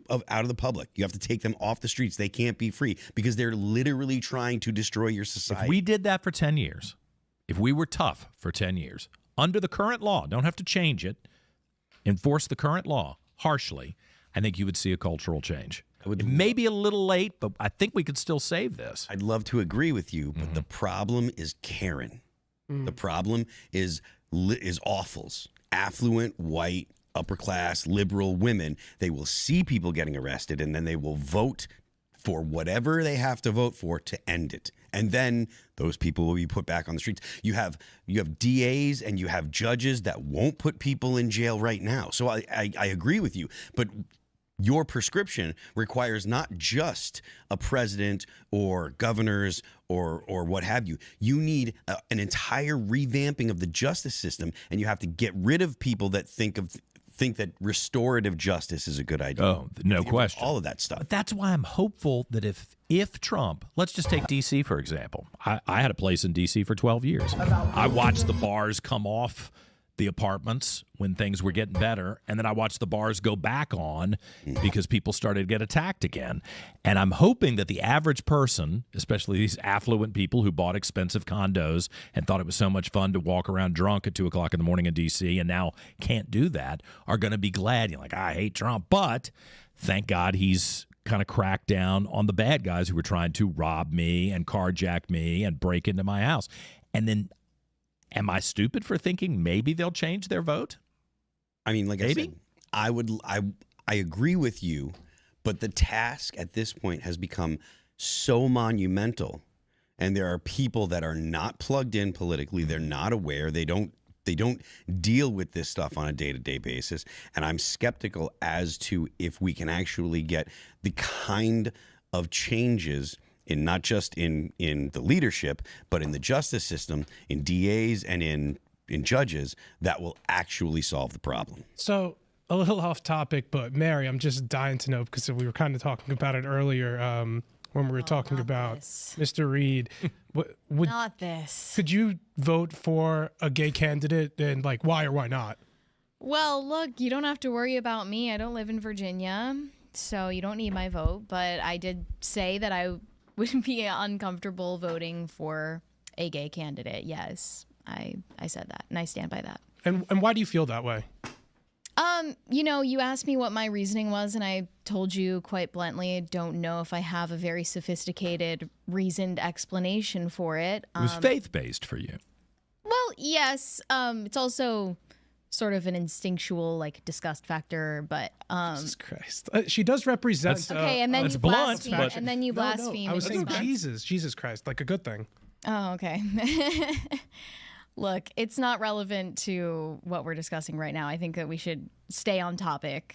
And what I wanted to point out before you brought that up was that, to what Phil was saying, it's actually not as slim of a minority as 3 or 4% that we're talking about. And I think that's what's been clarified for a lot of people through their own day-to-day interactions. The revolutionary. With their family members, with their friends, with their coworkers and acquaintances, rather than a fringe element that you only find online or at protests. They're realizing that their flesh and blood family members or their closest friends, people they've known for decades in some cases, are part of that. Maybe it's not even a minority. Maybe it's not. I know you're coming at it from a more hopeful perspective that the majority is normal people who don't want this, but I'm not so sure. I'm not sure either, but I have some hope that there have been people who have stood up after Charlie Kirk is assassinated for sitting in a chair and talking to people and have said, oh, my God, that crosses the line. Thank goodness there's still people who think that crosses the line. Seems so obvious to me. I mean, clearly there are some people who are making excuses. The other thing that I think is good, if anything good comes out of this, is that Charlie Kirk created a body of work which is available online. And I get the impression, I mean, everybody's Facebook feed or TikTok feed is different, but I get the impression a lot of people are seeking that out to understand who he was and what he talked about. Was it crazy? Was it extreme? And I've got to believe that the average person, even if they're a big lib or consider themselves to be a leftist, seeing an assassination and then looking at why he was assassinated, hypothetically, will sober some people up. Like, this is wrong. This is just not right, I think. But even that gruesome footage of the assassination doesn't really have the impact that it ought to, because we see gruesome events on social media. Well, that's true. Nearly constantly. That's true. And that 30 or 40 years ago, this would have been mind-blowing, shocking, and now it's not. That's another thing. It's not just young people who are chronically online that are responding in these extreme ways. I've been thinking more about the boomers who are responding to this and celebrating, ridiculing, downplaying, excusing. I think really the mask that default libs are wearing right now to cater to leftists is going at the gun control angle with this. A lot of boomers do not understand the impact that this event has had and is going to have going forward, because they grew up in a high trust society. And I saw Charlie Sheen comparing this to our generation's JFK moment. And it's not that at all, because as you pointed out earlier, in the country after JFK's assassination, for better or for worse, we had centralized mass media. People were unified in recognizing the gravity of that event and mourning the loss of that leader. And there is no comparison today with decentralized media and social media It's more than I thought it would be. and the spiritual rot that Okay. has taken place since then. This I apologize for missing super chats. I really do. This took me a really long time to find because it's 237 weeks ago on my Instagram. Oh. But I'll try playing it for you now. About racism, anti-blackness, or violence. I will use my voice in the most uplifting way possible. It's a cult. Here's thousands of people chanting a religious ideology back to their proselytizer. There is no way in any meaningful course of action these people will be convinced they're in a cult. That's cults. And the cult is the size of their social media. So when I talk about the default libs and I go to my friend and I show them this video and say, this is a cult, they're going to go, what are you talking about? I do that. What's wrong with that? And you're going to be like, holy crap. And then when you say, let me show you a news article that proves what you think is not correct, they'll say, they told me you'd say that. In order to break someone out of a cult, you remove them physically from the cult. That's the first thing you do. So if someone's in, you have to remove them from it. You can't remove people from a digital cult. They believe insane fake things. They sit in parks with their hands up chanting. I got to be honest. Prayer, I understand. Churches, depending on your religion and Christian religion, your prayers are to something beyond. These people are praying to other people. That's a cult. So I'll try and grab some of your chats and rants. Smash the like button. Share the show with everyone you know. Follow me on X and Instagram. Join our Discord server. I apologize. I just thought it was extremely important to show that video because I'm hoping that there are some people who are going to see how psychotic this cult is and go, whoa, that is a cult. And that's why that video is so important. I had to dig through my Instagram, and it loads like 9 videos at a time. I had to go back 237 weeks to get there. So anyway, I'll just try and grab 2 or 3 because we do need to go to the uncensored portion. All right, let's see. Hans 1PK says, I posted in Discord live stream of Jimmy protest outside theater. They are recycling signs and protesters. Interesting. Same old man says, do you have any idea why Tucker is going off the deep end with the whole blaming Israel and the Jews like Candace is doing? Why using Charlie Kirk? I don't like how they are using Kirk like that. I will just say it is very, very weird in that Candace and Tucker seem to have inverted their political views in a short amount of time. That's it. Not all of their views, but like within the span of a couple years, their political views are very different. Even Tucker is now, I think, defending Jimmy Kimmel. Is he really? Oh, well, for yeah. Something about free speech. Yeah. I didn't actually see it. So this is why I'm always careful to criticize because... You know, he was a worse neocon than me at one point, Tucker Carlson. Yeah. All right, I'm back. I had to do some stuff real quick, some dad stuff, and then, X stuff. Commander Wolf, the pulp character icon that Batman ripped off for his inspiration, but the Shadow was made in the 1920s and was one of the most popular characters in history, both radio, movie, and pulp books, the Shadow. That sounds familiar. Was it around at the same time as the,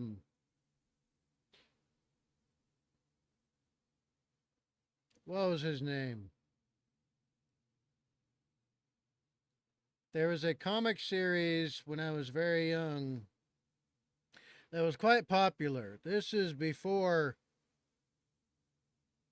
Actually, no, it's not before DC and Marvel. DC came out way before Marvel.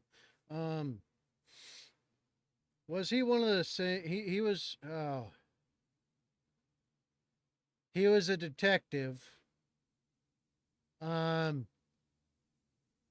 believe that encountered the Shadow. And it was like a crossover between the two, I think. Either that or it was the introduction of the Clue. I can't remember if it was a DC comic.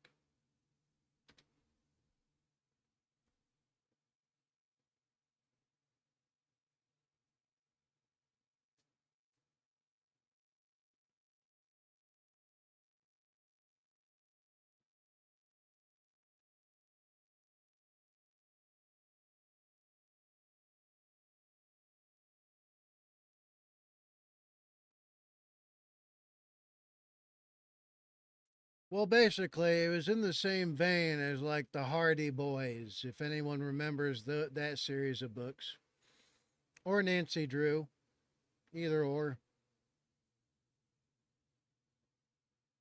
But yeah, he was like a detective.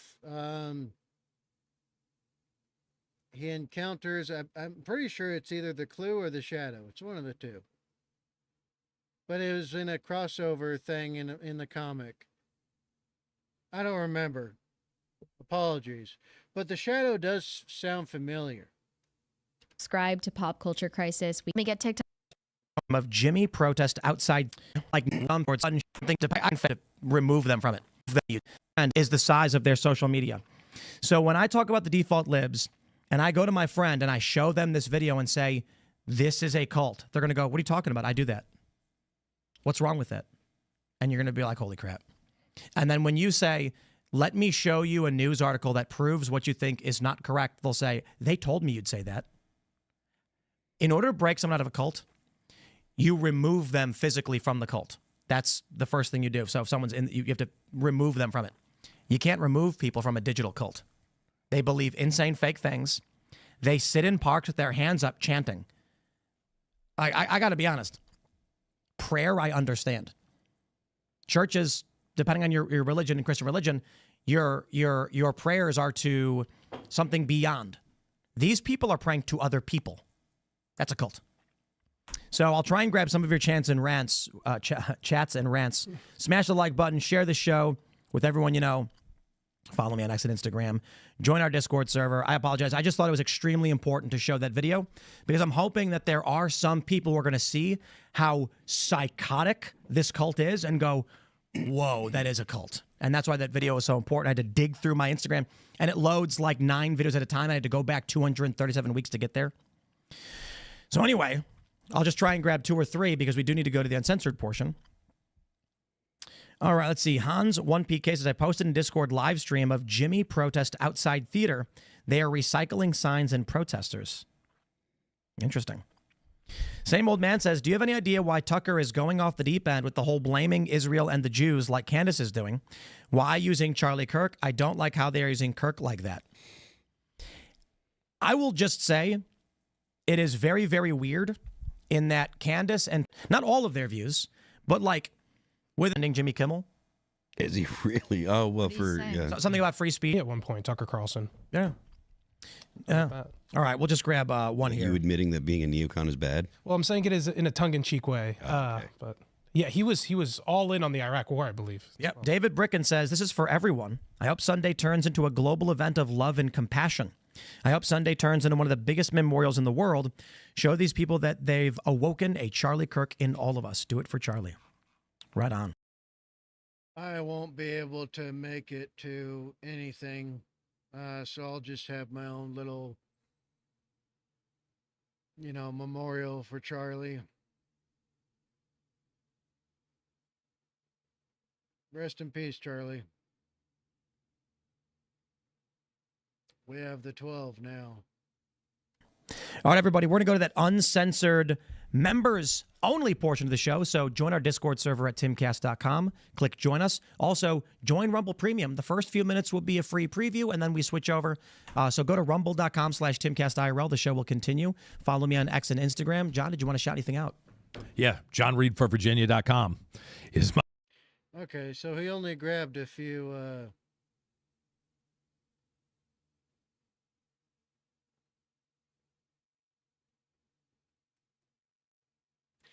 Okay, so yeah, he only grabbed a few super chats.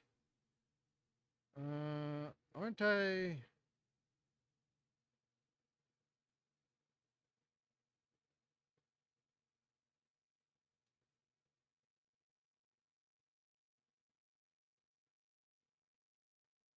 I thought I was already on the Discord. Oh wait, no, my Discord was nuked, so there's that. Damn it.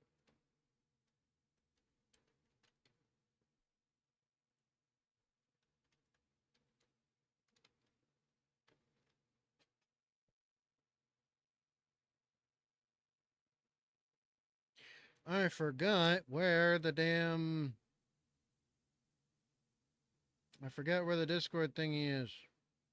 You're supposed to have a link to it or something.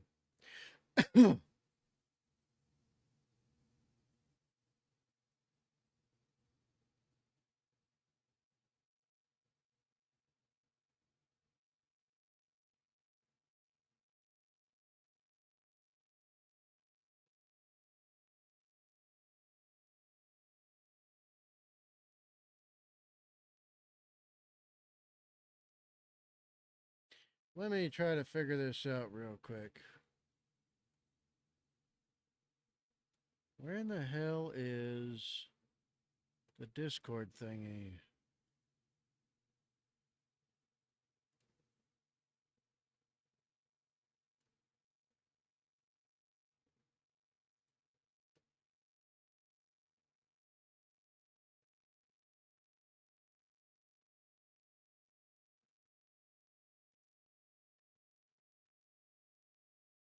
Because I should already have access to it.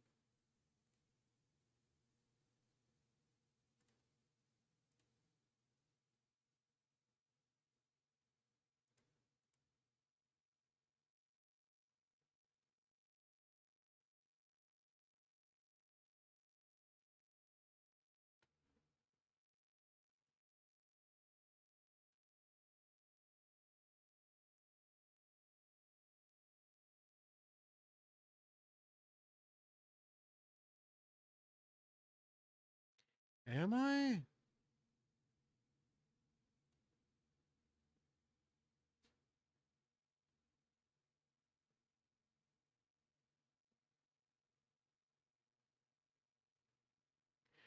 Apologies, Wolf. I'm trying to figure out how I regain access to the Discord.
Oh, damn.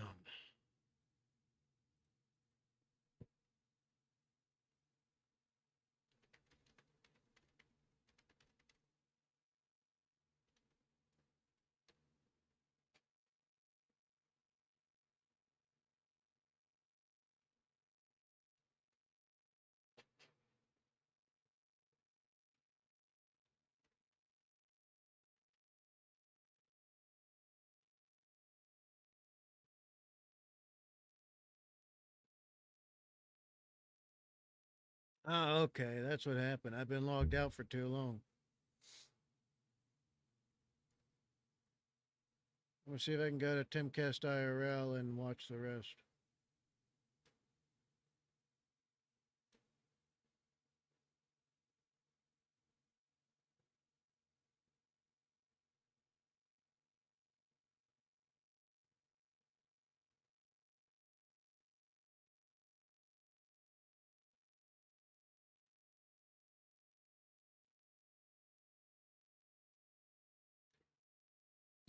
Oof.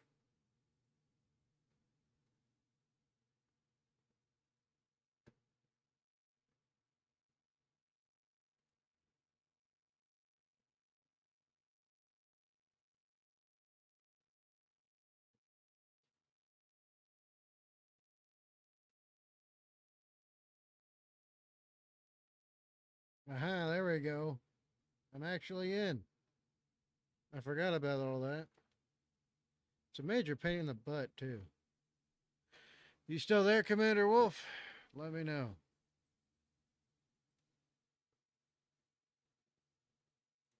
I've read and agreed to the rules again. Cool.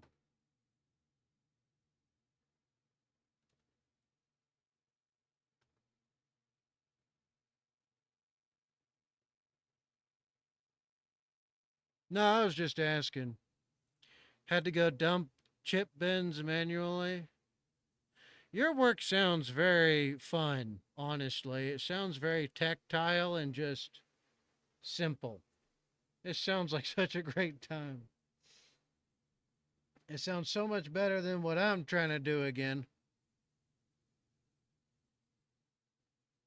But yeah, no, I finally regained access to Timcast Discord. Yeah, CNC, yeah, I'm familiar with it. They do a lot of that whenever they have to make like specialty equipment for certain missions in case it's something that can't just be requisitioned or requested or nothing.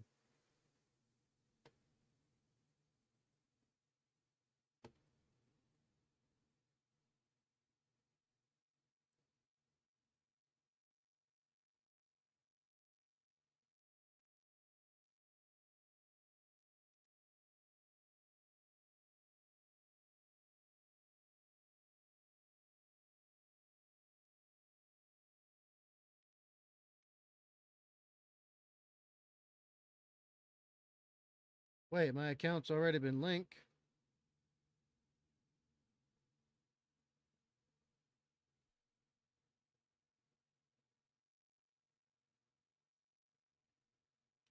Oh, okay.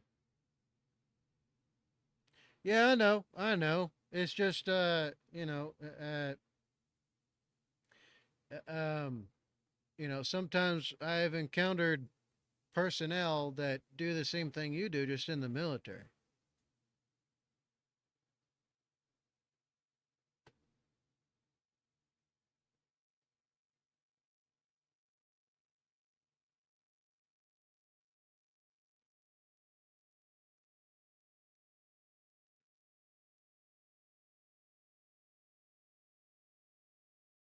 Well, it says I'm already linked, so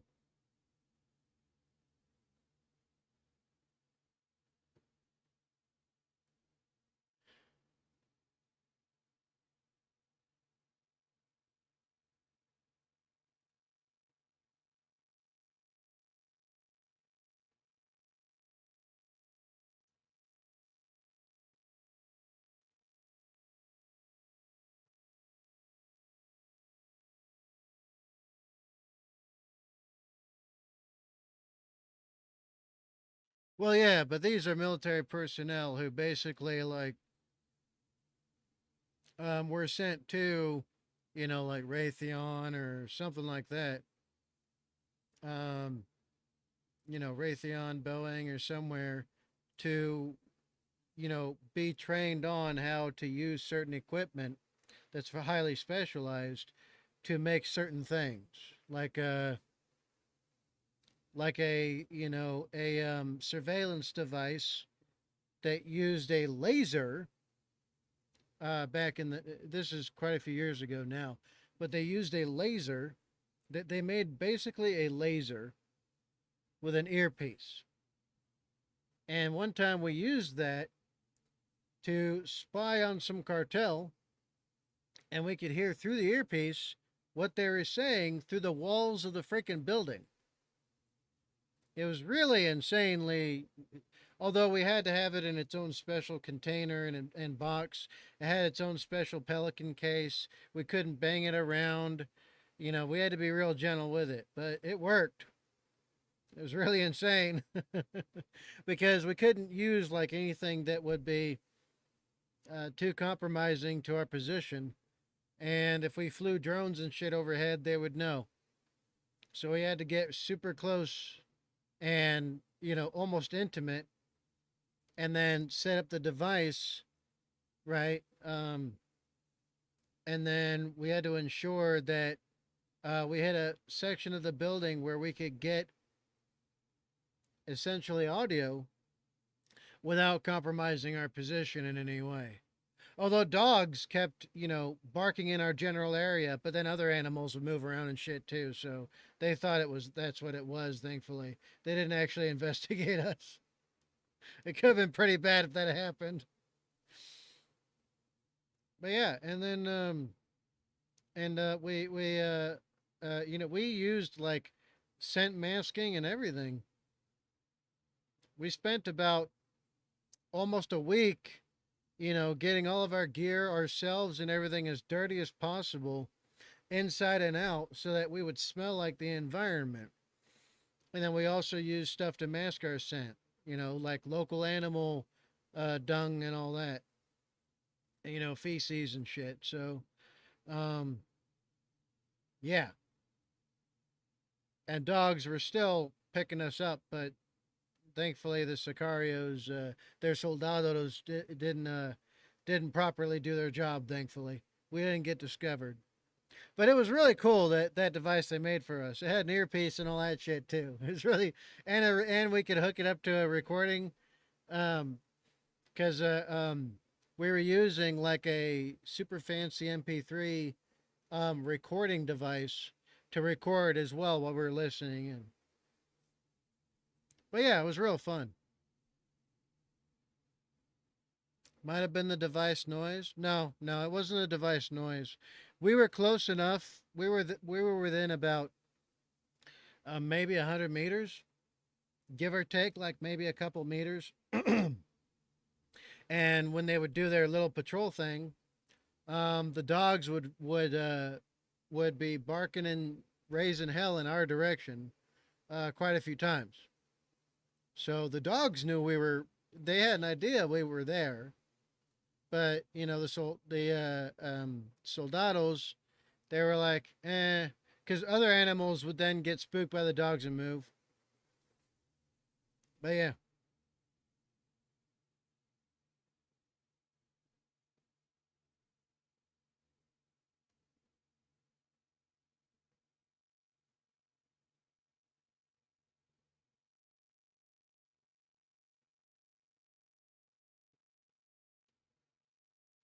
So type link and then enter.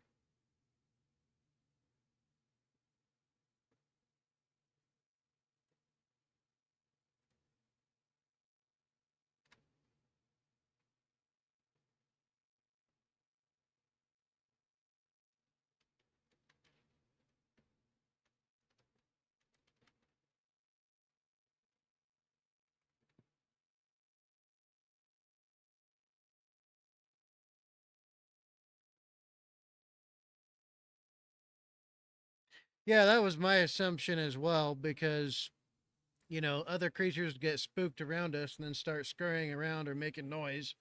Because myself and my teammate, we weren't moving at all. We didn't move an inch. Once we sat in place that night, we didn't move barely at all forever. But yeah, so thankfully it seemed like we set up in a good spot. I mean, we made sure that it was near where a lot of critters would be. It was near an animal path, multiple animal paths actually, big ones and small ones. So we made sure we were closer to an intersection of that. So that definitely helped us out.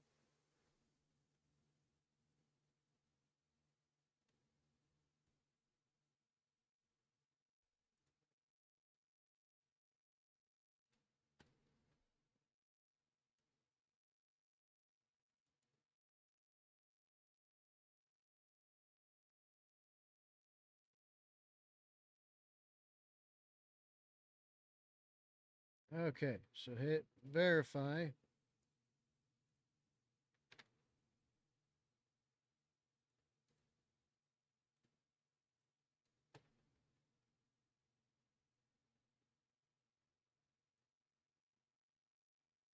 Okay, I'm back in Timcast IRL. Now, can I watch the IRL live?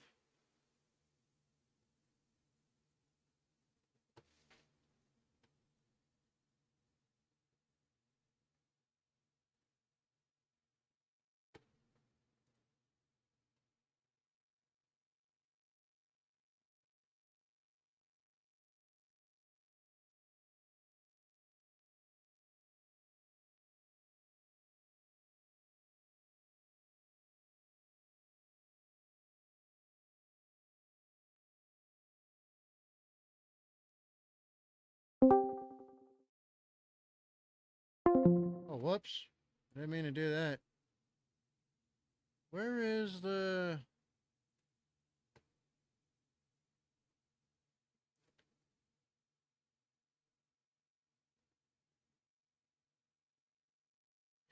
Maybe I do have to go to Timcast IRL.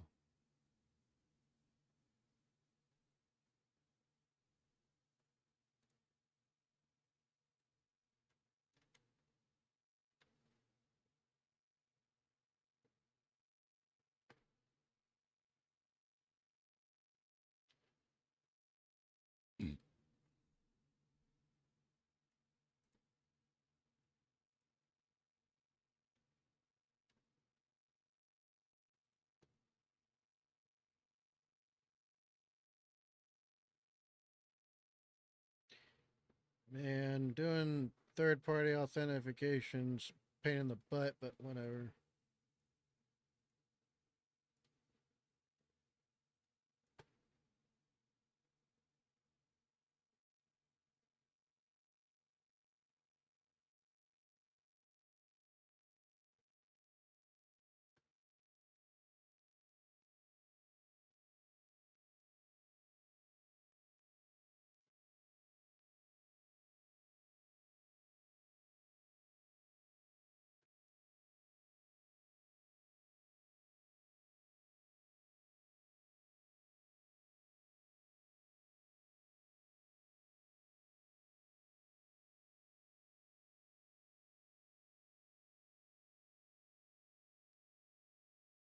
Okay, give me a sec. I gotta use the bathroom, but I'll be back. It's just a pain to get to the show.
I'm back.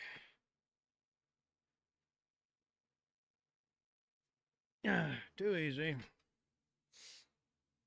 I see Fire Mango was in here for as long as his attention span lasted.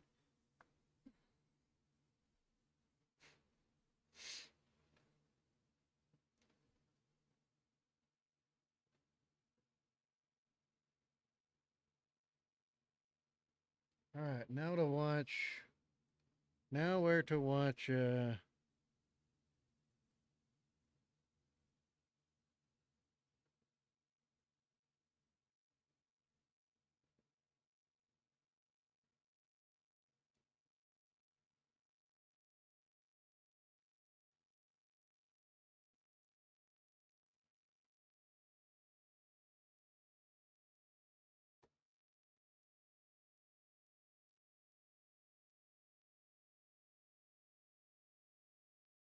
Phil that remains on Twix. The band is all that remains. You can follow us on Apple Music, Amazon Music, Pandora, Spotify, and Deezer. Don't forget, the left lane is for crime. We will see you.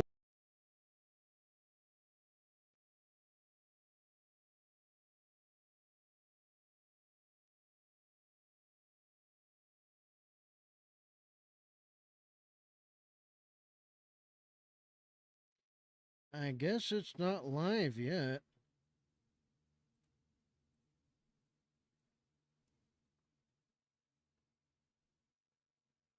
Thank you. I think I am. I had the bubble guts, which is not good. Usually it's a precursor to me being sick. My body starts rejecting things. Or I get them before I get some kind of flu or stomach virus. It's not good.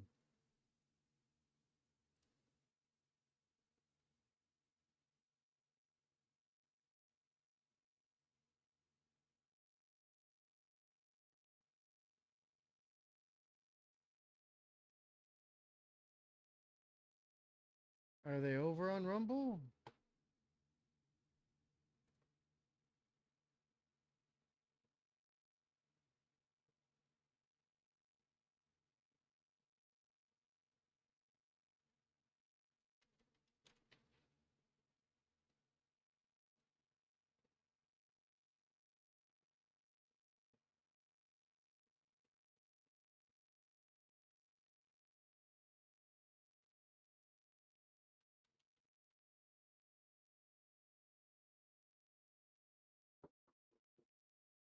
Give me a sec.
Oh no, they're live on Rumble still. And stuff like that. Whereas there are other game studios that don't release that. Yeah, I mean, video game characters should be hot, right? Like the game. I'm like the a girls- 90s conservative, so I'm just put the kibosh on all of it. Should there be gay characters in video games? No. Oh my God. They How would you even know that they're gay? If they're unless making out it's- with dudes in the game. Yeah, in the like, game. Like, no. Should there be that a part of it? same-sex attraction in Some video of them, games? yeah. why would they? I mean, Some of the games are. Really Look, Well, I mean, I got it now. Thankfully, I got grandfathered in on Rumble. Huh. Wow, they gave her the breast reduction surgery. It looks Yeah. like she went from a D to a maybe A. Is that real? Yeah. They also like The changed more high faces. D, the smaller the cans. That Well, feels there you go. Okay, they're not talking much about right. And then they said that let's get rid of them. But now they're turning things around like Marvel Rivals. they're just talking about, allowing real or unreal in video games. It's whatever, really. But no, they're live on Rumble right now. God damn, I miss having, well, actually, I miss having a literal tenth as many viewers back in the day. When I had about 30,000 subscribers, I used to get something around 360 to 400 viewers on live streams every time I was live, and that was before I got nuked. It was either the 8th or the 7th time. It was one of the two. I can't. What? No, it was the 8th time. No, it was the 7th. I came back on the 8th time, and I almost recovered. And then the 9th time was the final time that I got nuked this last time, and then I just came back. So yeah, I got I got brutalized. I was getting like 300 something a month on ad revenue. Now I get nothing. I don't think I'll ever be able to return to that. Because this was back when I wasn't so hard line on the left. But now that I have spoken out, I'm fucking dead.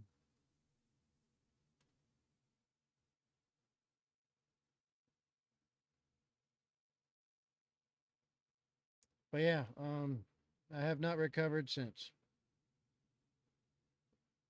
More is a pity.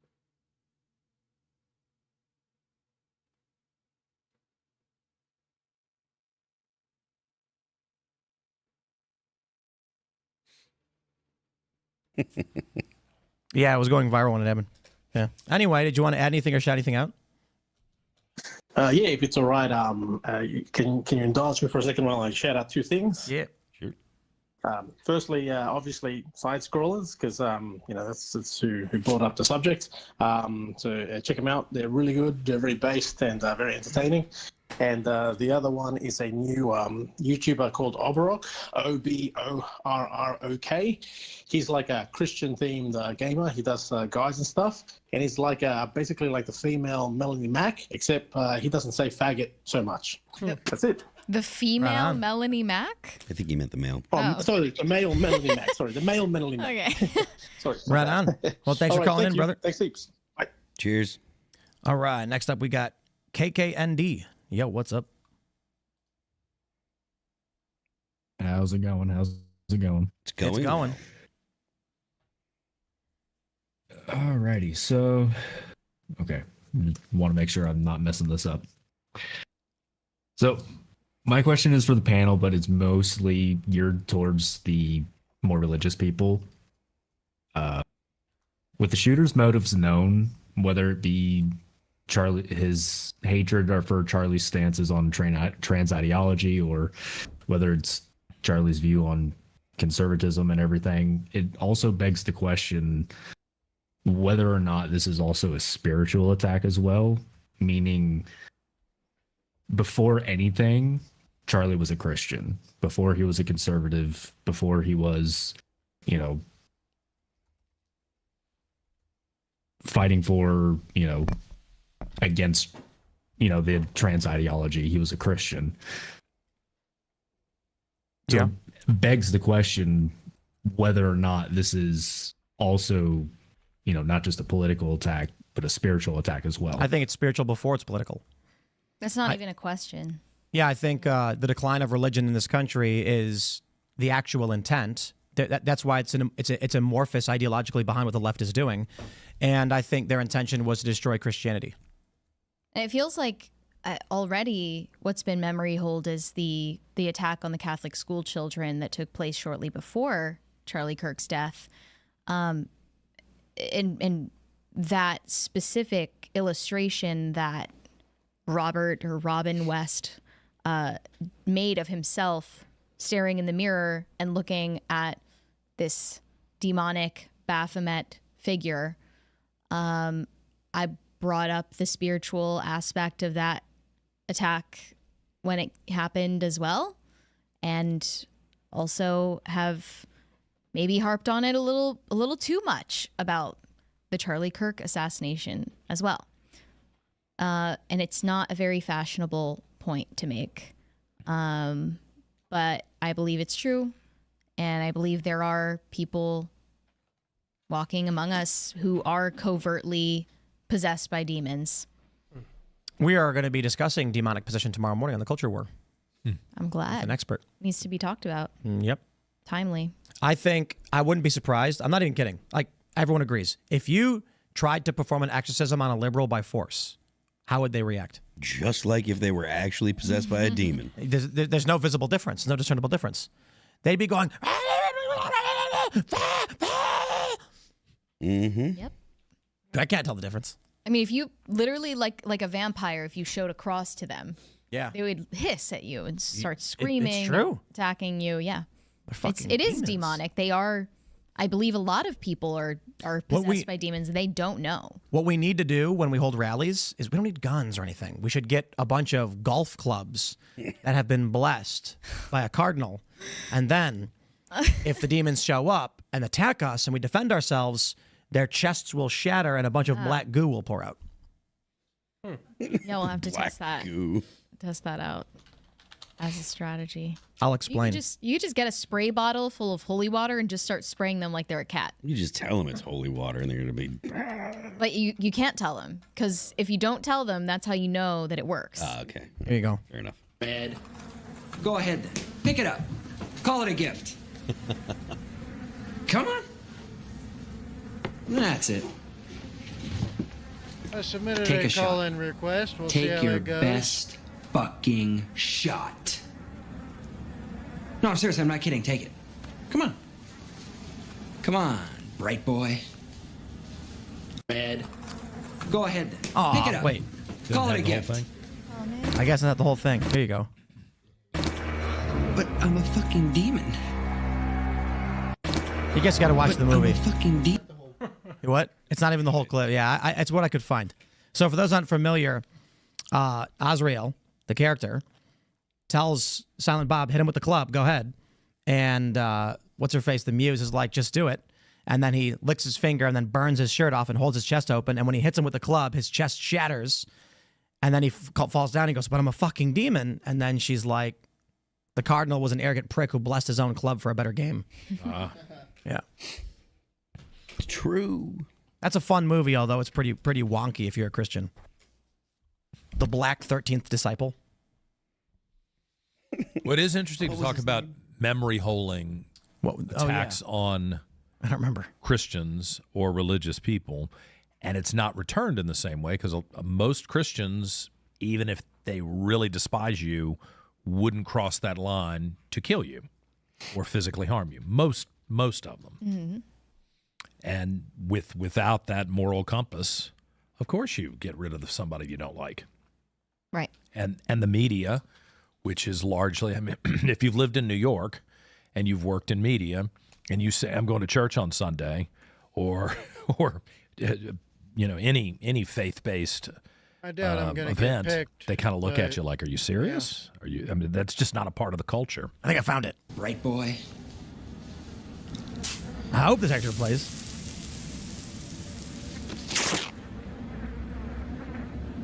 Don't you know anything?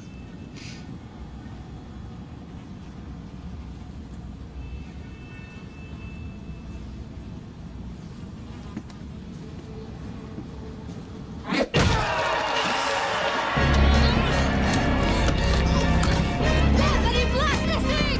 What you just do? Blast the sanctum!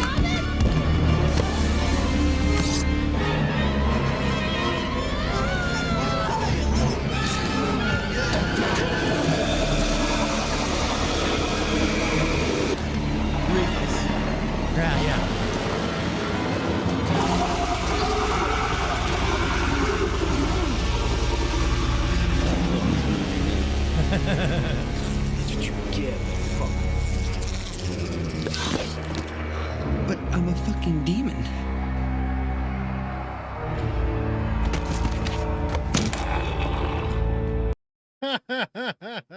I forgot these movies existed.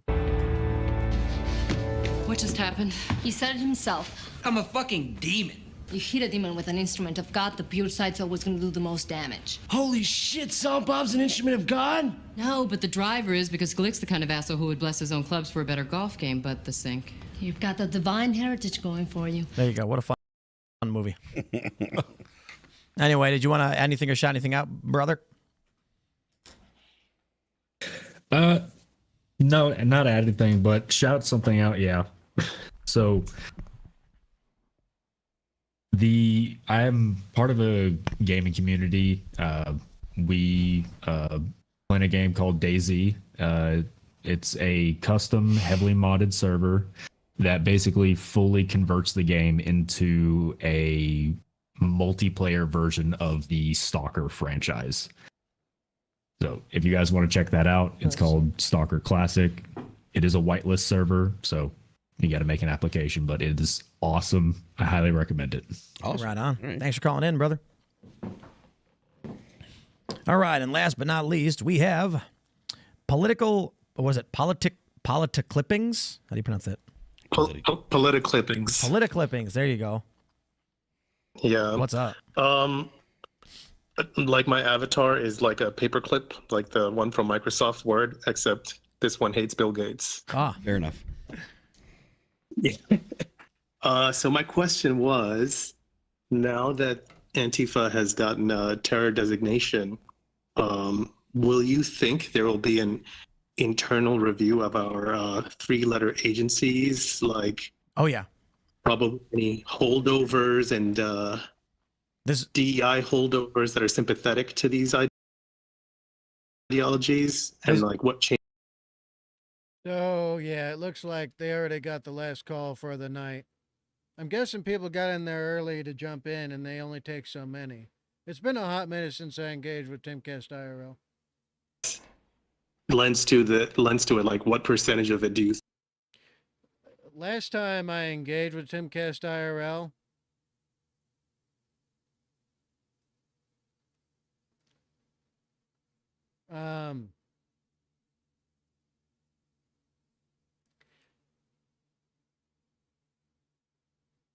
I was struggling to find work still. This was before I lost the house. And about a quarter of the community said I was useless. And having no opportunities, no matter what I did, was my fault still. And that I should end myself. And this was about 3 years ago now. So, yeah. That's how last time went down. Hopefully it's better this time. It seems like it is. It looks like they cleaned it up quite a bit. And Corey Mills. We still got our eye on him too. So nope. You know, obviously nothing's absolute. There might be Timcast still doesn't purely believe you know, in being more hardline on their moderation of the Discord. But it seems like it's a lot cleaner than it was this last time. He would give a national address. He would say, in less than 1 week following the assassination of my. Yes, Commander Wolf, absolutely so. But it's not 100% on Tim or the team. There was a bunch of people in it already back then. There was only so much moderation to be had. It is what it is. But yeah, after that I said, you know what? Since even a small portion of them are like this, I'm not engaging. And now I'm coming back. Is it Tuesday or Wednesday that they're trying to do a two-state or one-state solution at the UN in New York, and Trump is going to be there signing it? And we haven't done anything about the Muslim Brotherhood as a terrorist organization. I believe Trump is going to be visiting the UN General Assembly on Monday and either speaking on Monday or Tuesday. I know France and Saudi Arabia had some plans to declare a two-state solution. I think the UK also, there are rumors about them declaring a two-state solution once the president left the country. I don't see it going anywhere. So, but it's something to look out for. I didn't even know. Yeah, Palestine protesters. There was Keir Starmer said something about Palestine today with during a press conference with Trump, and Trump tapped him on the back and said, "Good for you," or something. Yeah. No, I know what quote you were talking about. It was something about him saying that Hamas will have no role in governing a post-war situation in Gaza. Let me just say this. I'm glad that at least the representative representing this district understands that a two-state solution would be counterproductive in the region, and a lot of other Republicans, and I believe Secretary of State and National Security Advisor Marco Rubio thinks the same, and I hope the president does as well. I mean, You got anything you want to add to it, or you got any more questions, or? So you think it would be before the midterms then, obviously. And I guess I was just wondering for the panel, like what percentage of this internal rot is within our agencies? I talked to Sepp Gorka, and he said that the deep state is still there and we're still fighting. So it's very much still obviously real and entrenched. And Laura Loomer's finding them every single day, posting about them. Oh, yes, she is. Mm-hmm. Yeah. She is. So imagine Trump is going to start having, he's like, review their socials, and if they're supporting far left terror, we're going to terminate them. It's a security risk. And he's not wrong. The media is then going to say Trump is purging anyone who opposes fascism because they're fucking retards and liars. Yeah. But it's okay. Our new group is called the Good Guys. We have a flag. We're called the Good Guys. Yeah, so if you oppose us, you're the bad guys. I mean, it's in our name. Well, it's good to get Power rid of of those rhetoric. folks. It is good to get rid of anybody who is out there undermining the president. Yeah. undermining the rule of law, undermining people who are trying to enforce the law. I mean, you've got all these left-wingers who've kind of weaseled their way in, wormed their way into the government. They take these bureaucratic jobs and they stay, and they're revealing themselves. So we should get rid of them. Could you imagine what would happen? You know, Trump's obviously trying to deal with this deep state, right? Mm-hmm. Could you imagine what would happen if one of these deep state guys left Trump scarred and disfigured while making an attempt on his life? He's the only one who understood it. It would be. I mean, he would instantly Liberty would die with thunderous applause, right? Yeah, he would reform the United States into the first American empire. Nobody understands the Star Wars reference. Well, Oh, what? Oh, Yeah, okay, it's just not Star fun. Wars. That's what that I don't get okay. it. I didn't watch Star Wars. No, I'm sorry. I understand it. Yeah. Oh. Yep. We're having an exorcism conversation tomorrow. That'll be fun. I see someone said we should have a biblical debate. We're talking about the exorcising demons from people. But yeah, I don't know. Is there anything else you wanted to add or shout out? Yeah, just you can go to my X account, x.com/politiclippings. I just repost some of the latest news that I find based. Make a couple memes here and then a few funny comments. Awesome. Right on. That's it. Thanks for calling in, brother. Thank you. Guys have a good one. Take care. Take care. All right, tomorrow in the morning, Culture War, exorcisms. It's going to be fun. We're going to be talking about why the left is demonic and why they have demons and how to get rid of them. So thanks for hanging out, John. It's been fun. Hey, thanks for having me. Absolutely. I appreciate it. And well, that's the end of that. I didn't get in, but I tried. Commander Wolf, Razor Fist is streaming on Rumble. Razor Force Offense. Oh, Razor Fist is live. See, this is the issue with having so many social medias to keep track of.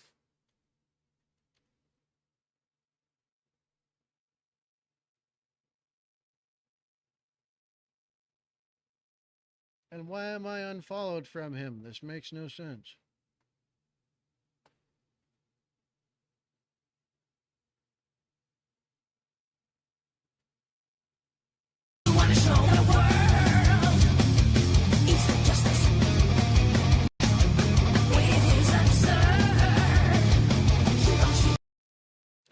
Razor is good, man. I was in his stream when he had an online prayer mass for Kirk.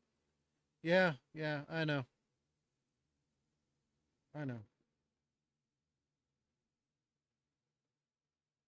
Razor's a good dude.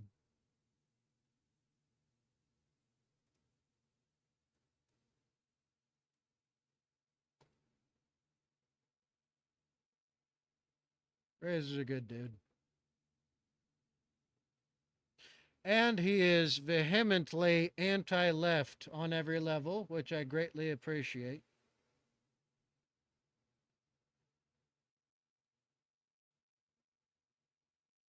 Commander Wolf, in YouTube, I know they've been booting folks off his subscribers. Yeah, fucking YouTube's so evil. I hate YouTube.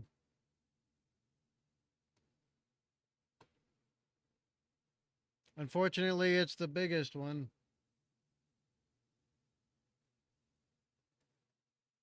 Maybe I should add my Rumble back on to,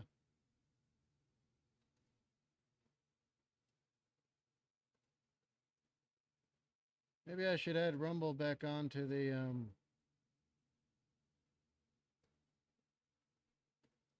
onto the YouTube channel, since Timcast is over.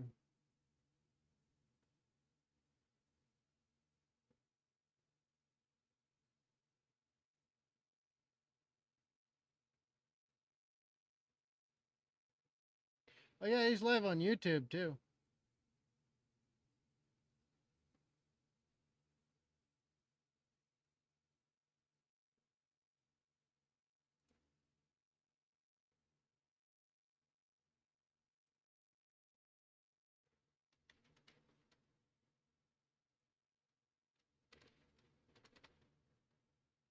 The hell's going on here?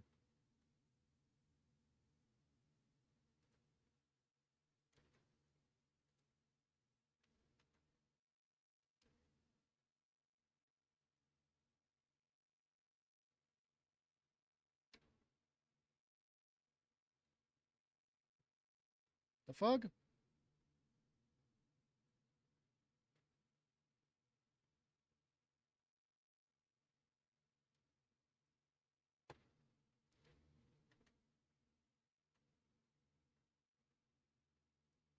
What the hell? You see this shit?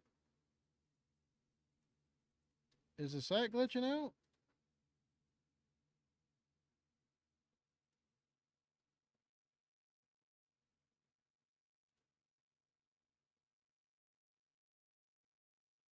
Sadly, we no longer live in the old YouTube days of air humping stormtrooper. Oh yeah, I remember that.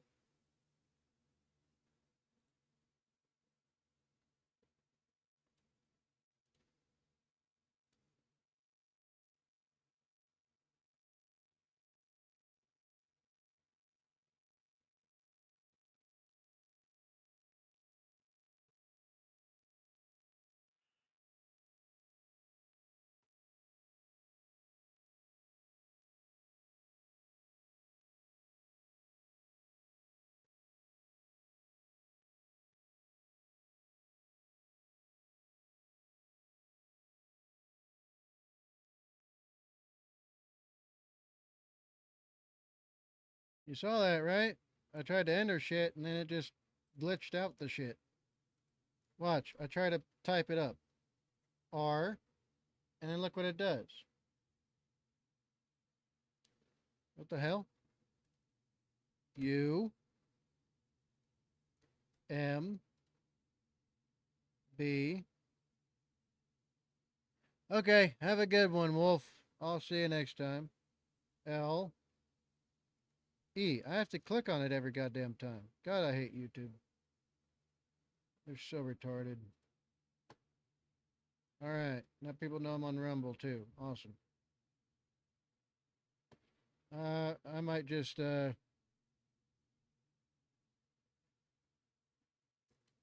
I saw that. The fuck? Yeah. YouTube messing with shit. Not cool. Hello. Hello, sir. And we are joined by Mr. Alexander the Mid Terangel. Hello, sir. Greetings, everyone. Welcome to the offensive. Indeed. And if there was one theme of the entire week, it is the title of today's offensive. Wouldn't you agree, gentlemen? The left have learned absolutely nothing. Their tactics are now being applied to them. They don't know how to react. Some of them are pushing for there to be laws that restore free speech. Oh, drat. I hope those don't succeed. Geez, I hope I don't wind up getting exactly what I fucking wanted to begin with. But apparently that's the direction we're going. The other, of course, is just to piss, whine, fill their diaper, and smear the contents all over every available wall and surface. What have you guys observed this week as far as the left reacting to the fallout of the Charlie Kirk stuff? We've taken a hard right turn societally, and they are just melting down. Would you agree? Yeah, as far as the title here, the left have learned nothing. I think we've been saying that a lot over the last decade now, haven't we? There's been a lot of that theme. And they just keep doubling down, tripling, quadrupling. Quintupling, dude. Quintupling. We saw, first off, the story, of course, just came out in the last 24 hours about Jimmy Kimmel. We will certainly get to that, but I think there's a more pertinent matter, ladies and gentlemen, and this is a more concrete matter. It deals with, if you saw our stream in the immediate aftermath of the tragic events last Wednesday, you know that I was up on my soapbox talking about this all night. We needed to declare Antifa, at a bare minimum, a domestic terrorist group. It was like, gosh, when people immediately asked, what do we do to respond to this? What was my response all night, gentlemen? Declare Antifa a terror group, because I guarantee you're going to see their fingerprints on it. By the way, we're already seeing their fingerprints on it. We're going to get into some of that research here tonight, because people have been doing some incredible legwork on that. So you're going to find, if you haven't been paying attention to this, the funding apparatus behind what we witnessed with the Charlie Kirk tragedy a week ago is beginning to bear fruit, and we're seeing some interesting revelations on the funding side. Whenever you follow the money, man, it always gets dirty. But folks, Antifa officially declared a terrorist group. Why don't you read that out? Actually, why don't I read that out in my Trump voice? I am pleased to inform our many U.S.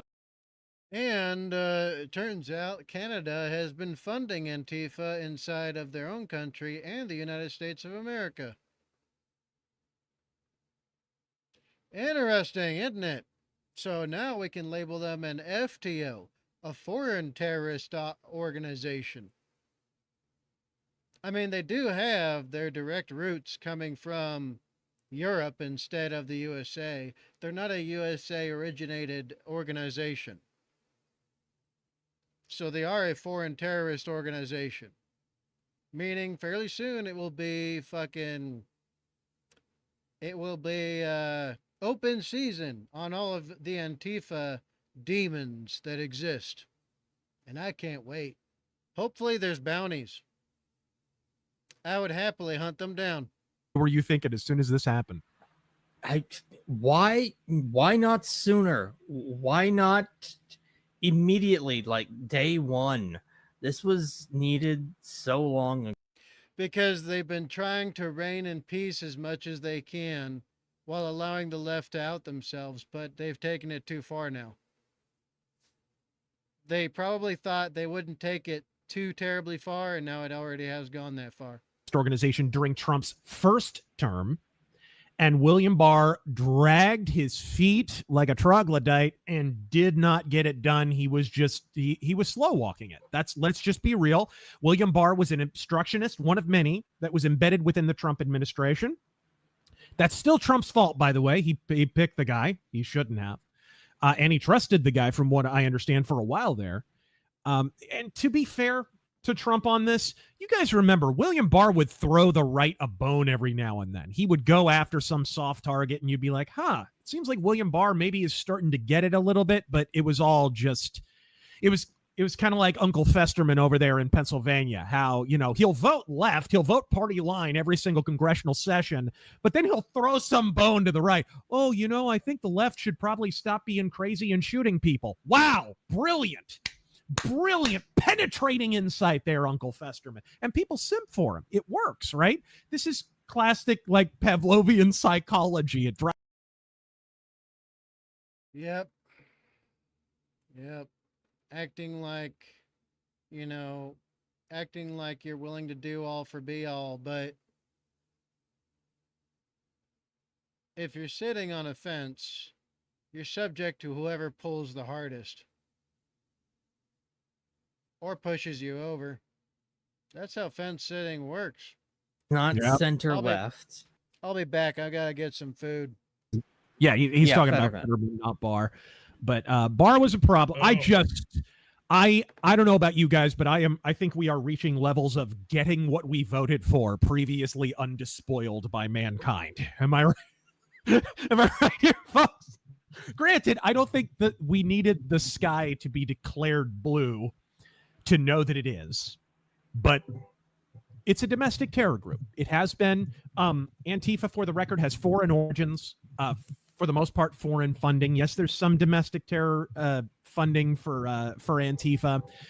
It's interesting. I've seen some tweets and even some documentaries of people who infiltrated chapters of Antifa, and the funding apparatus and the organizational structure of it, absolutely fascinating. But it is definitely foreign funded at a minimum, which is one of the reasons it should not be considered, quashing domestic dissent or politics or anything like that. This is something that does need to be.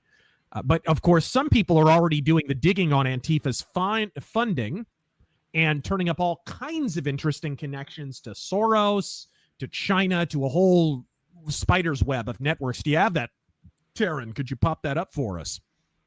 I think we just lost Hobo. I think he just stepped back for a moment. I think I heard a train in the background. Yes. He's actually he's got a funky connection deal right now. But go ahead and pop that up real quick. That story about the research into the funding of Antifa, my man, because this was wild. I want to break this down. Glenn Beck. Glenn Beck did talk about this. The real research was by, and I want to give him credit. Let's make sure we give, what is it, Data Republican on Twitter, @DataRepublican. And some fascinating research on this. Here we go. Go ahead and play that for us. Absolutely, and I will. So this is, I think, the Soros portion of these revelations. According to George Soros's own files from his Open Society Foundations. So myself, my colleagues at Capital Research Center, basically went through as many grants of his, as many funding streams as we could find. And here's the smoking guns that we believe that President Trump, if he's informed of it, can use to go after Soros's network of hate in various ways. We traced over $80 million going from the Open Society Foundations to at least 54 groups engaged in crime and domestic terrorism on U.S. soil, or that are pro-terrorism, endorsing things like the October 7th attacks, or are associated with foreign terrorist organizations or explicitly pro-terror groups. And this is according to his own files, so it's rock solid. And over all of that amount, over 23 million went to at least 7 groups that are doing things that meet the FBI's definition of domestic terrorism, including rioting and things like that. Can you be more specific than this? Absolutely. I'm happy to. So the Center for Third World Organizing, for example, is an organization that has a hub that fused together several really extreme organizations. We found $400,000 going to them, and they openly boast of the fact that they threw down during the uprisings in Minnesota, obviously referring to the rioting, and boasting of how many thousands of people they helped train. A lot of these groups have created what they'll call like a protest guide or an activism toolkit, and it sounds innocuous. Then you open it up and you'll see support for Hamas in it, but then they'll sometimes slyly say, for more information, go to these hyperlinks. And you go to the hyperlinks, and there'll be guides recommending things like property destruction, violence, false IDs, how to obstruct justice, all of these things. And they know darn well what they're doing. They don't put that there by accident. Some of the more careful ones will just direct their readership to anarchist websites with all that material, knowing that they'll see it when it's there. Anarchist. And so, yeah, I mean, it's really stunning. And some of these groups are coalitions. So when I say 54 groups, just one of those might have 300 entities in that one. So it's actually, the real number is actually much higher. Interesting. Not to mention, when they do start doing this and trace all of it, they're also going to roll up pretty much every single left-wing influencer that exists. Because all of them get the same money. They're all part of the same money funneling tree. I mean, this was going on for a while. This is just the left-wingers. They're not organic. They're not organic. They attract some organic stuff, stupid people and all that, yes. But the rest of it is being shoved in people's faces with money. Extremist groups, which should not surprise you, because what were we talking about with that billionaire? That guy turned out to be from Cuba, who was sponsoring a lot of the Antifa rioting and a lot of the Summer of Love stuff. Leading me to suspect that USAID and USAGM funds totaling over $40 million from 2016 to 2025 may have supported some of these activities. Buzzwords: advancing human rights, provide TV and radio segments, humanitarian assistance, and more. And this is these are your smoking guns here, right there. Grupo de Apoyo a la Democracia. These would be the humanitarian Cuban organizations. This is wild. And of course, this Watermark is one of the guy who did this research, or is posting it at least. The research was done by Data Republican. The Bacardi, wow. The Bacardi Family Foundation. This is, there needs to be so much more of this, guys. Whenever I see this, I'm always so impressed. You guys remember when I did that quick rundown of the DEI fund that was founded in the wake of the suicide of that game developer guy who was accused of sexually assaulting someone, and then the DEI fund wound up being funded by communist China, and all of that came back around to funding a bunch of super woke video game projects, right? When you pull on the string, and more people need to pull on the string, anyone can do this. Like opensecrets.org, you can go there, you can do advanced search like this. This is not that difficult of research to do. If you want to know what is really going on, like, this is how you do it. This is 100%. In case nobody cares, I'm eating stroganoff and rice. Not exactly good for me, but a beggar ain't a chooser. Like I said earlier, we've always known about this going on. Yeah. George, remember, it started out as a conspiracy theory. Oh, George Soros. It pretty much an Alex Jones thing. George Soros is funding all of this crap happening and buying off judges and senators. And now we're just getting the proof because we're actually able to look now. Yep. Because Trump got out all of those people who were obstructing it. And now we're actually able to get the paperwork. Yeah, isn't it wild how to kick off this avalanche of accountability, let's be honest, that's what it is, right? People are calling it cancel culture. It's accountability culture. All we had to do was just check some receipts. Isn't that wild? Look at USAID. Look at everything that fell into place after we just reneged a few checks in USAID. Just fumigated that government program. How much stuff, how many newspapers are falling apart, how many late night hosts are getting fired. Shoot, that's a great transition, actually. Do you have the Jimmy Kimmel story? Everybody's probably heard this one, folks. Oh. Jimmy Kimmel, that USAID funding apparently isn't rolling into Disney and ABC like it used to be. So what a crying shame. Yes. Oh, here.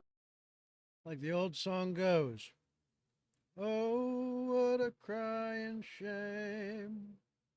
Let it all slip away. I called it yesterday.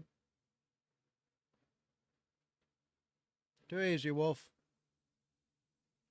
Yeah, I make it as good as I can. It's just that my body hates stuff that ain't animal-based. taking an involuntary hiatus. ABC said it is pulling the comedian's late-night talk show off the air indefinitely following his controversial comments about the killing of Charlie Kirk. That should read assassination. No kidding. Charlie Kirk. Jimmy It's kind of like the 10 Commandments difference between thou shalt not kill and thou shalt not murder, which actually I think I saw the Pope misquote today. But anyways, continue. Jimmy Kimmel Live will be preempted indefinitely. A ABC spokesman confirmed it to post on Wednesday, September 17th. And they should definitely replace it with 3 runs of Babylon 5. Yes, Babylon 5, do it. Or DS9, just do it. Everything got cut off for a second, and then my cybersecurity suite started screaming.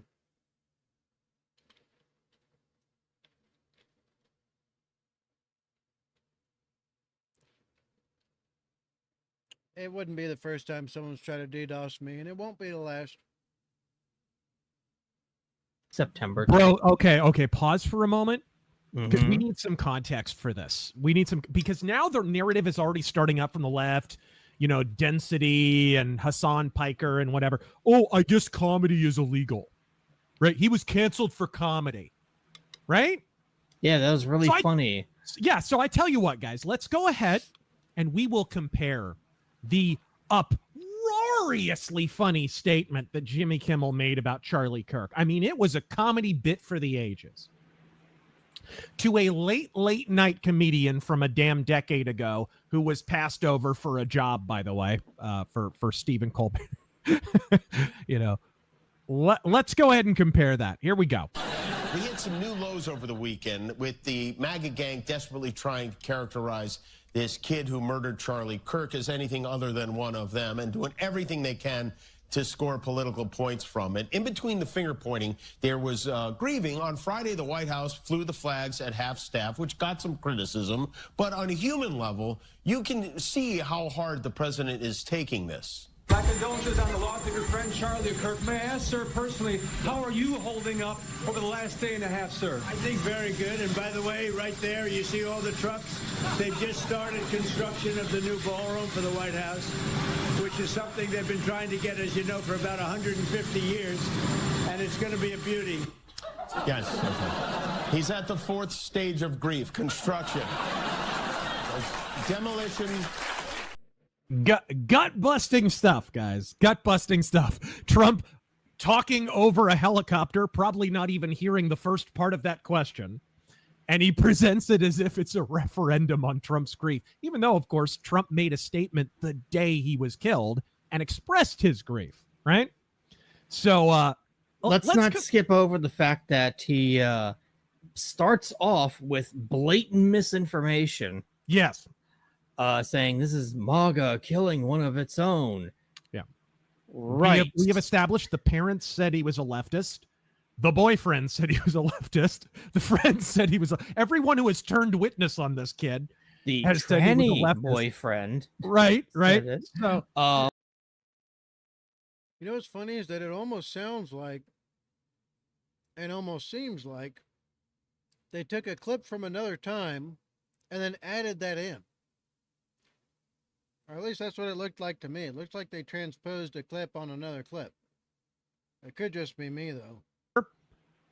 Talking off the top of his head, because most of these monologues were not scripted, Craig Ferguson just randomly talking about... I'm very excited because there's a big movie opening today I want to see. It's called Gamer. It's about a guy called Mayor who's gay.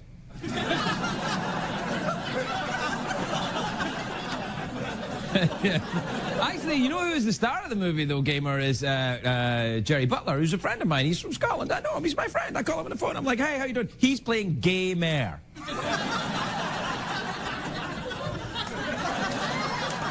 Actually, no, it's not that. He plays a tough guy.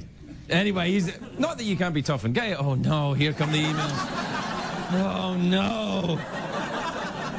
Well, let me tell you, mister. I'm sorry. Look, if we wrote it down and ran it by a focus group, I'd never make mistakes. but we don't. That's Craig Ferguson off the top of his head, and Kimmel with a room full of writers coming up with some of the most brilliant stand-up comedy you'll ever run. This is the comedy that's being canceled right now, ladies and gentlemen. This is comedy makes people laugh. Genuinely. A stand-up show doesn't necessarily have to. That's why they have laugh tracks. How people miss that the majority of these shows have a laugh track, not a genuinely engaged audience. I mean, I've known that since the 90s.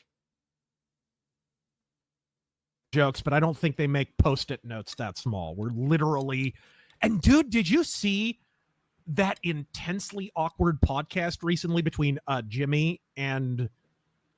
What's her name? The plastic surgery petri dish he used to date. You know what Sarah Silverman. Sarah Silverman. Did you see that little piece of magic? The friend zone? Yeah. That's just two people I don't ever want to watch, ever. No kidding. And Jimmy, have you noticed as he's gotten older, he has that face like he's perpetually trying not to cry? Or like he's holding in a fart or something. He has the same expression as a man watching the doctor snap on a rubber glove right before a prostate exam. You know what I mean? Like I'm not going to play the clip again because I'm not going to subject you people to it. But he does. He's right. He's like on the edge of weeping.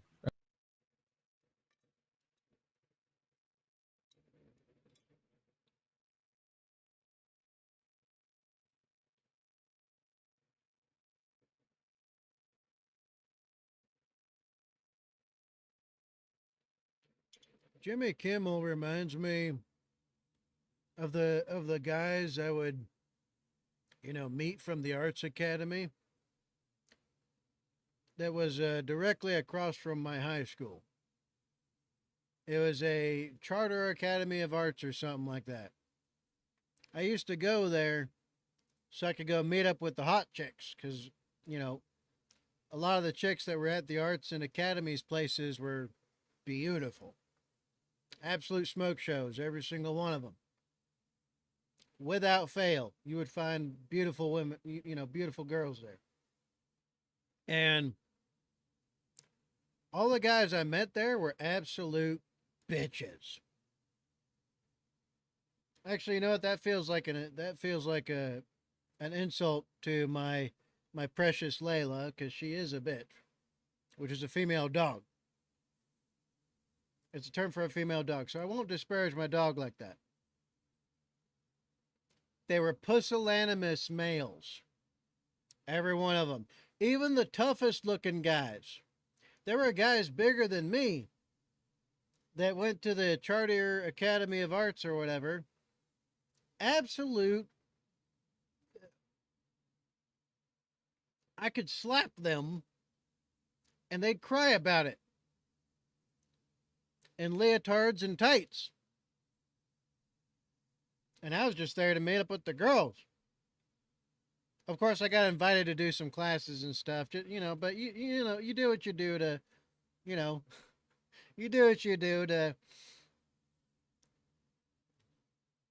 chase some skirts. But, well, back in this time, it was more like tight jeans and shorts.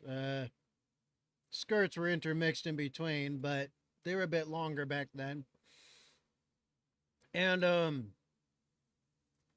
there's this kid.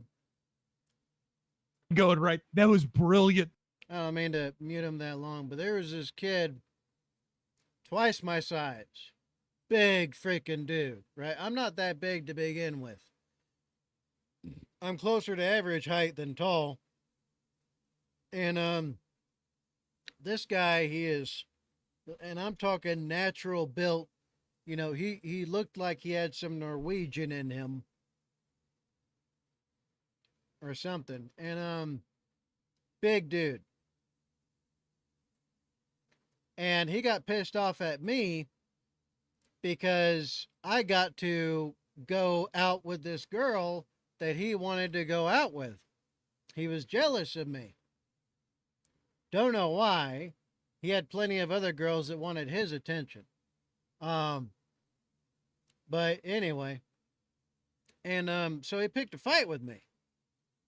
And I'm thinking, ah, shit, I'm about to get wrecked in this one, but let's go, bub. I'm ready. We're literally like, there's an arch, and the whole building is brick and mortar. It's old school. Wood floors and everything. I love that building, by the way. It was beautiful. And we're like right in front of the steps, in front of the stone arch at the back of the freaking Charter Academy. And Amber is like standing over there like, no, you shouldn't fight. Just come with me. Let's go. And I'm like, woman, he's asking for it. I've got to do something. Right. And he was talking mad shit. And I was like, all right, let's go, bub.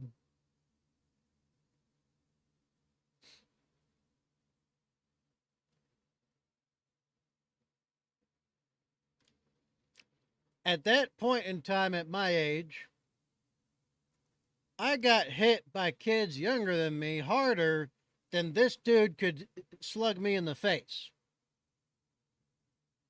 And he was twice my goddamn size. He was like 6'3".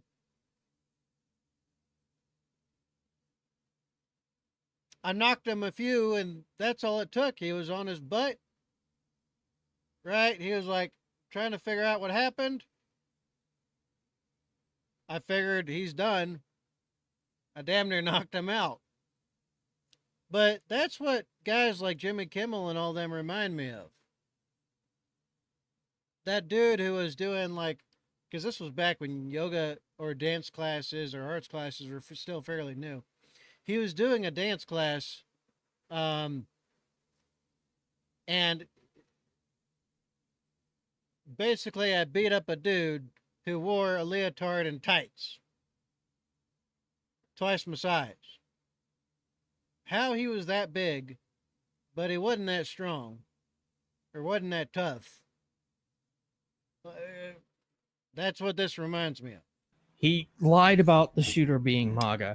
This guy had a tranny boyfriend. Yeah. He had the Antifa messages etched onto his bullets. And they found his Steam account. He was playing gay furry games. Like, Jesus Christ. Yeah, oh yeah, totally MAGA. Absolutely. Well, I mean, if being a gay furry prevented you from being MAGA, where would that leave Nick Fuentes? I'm only teasing. Actually, Nick Fuentes had a halfway sensible take just the other day. All right. Flint Ironstag. Greetings, Monsieur Fist. Who would you like as AG to replace Dumb Blonde Eye? Oh, my gosh. Matt Gaetz. Where is he? Stuff she's been saying? Fucking bringing up hate speech. Hate speech. And keep in mind, guys, and I do want to go on record, this is bullshit. The speech codes about you're not allowed to say Jews killed Christ, that is a problem. Because, yeah, we don't just blame Jews for killing Christ, but they were one of the groups that killed Christ. If we can't say that Jews killed Christ, then we can't say Romans killed Christ. We can't, right? We can't say that he was sold out by Judas at that point. We are in violation and contravention of history at that. Well, anyway, Commander Wolf, you going a worthy opponent, fight. Hostile throws first punch. Punch feels meh. Then going, what the F? And then real fighter knocks Bard on the floor. It sounds almost like you're typing up a D&D script.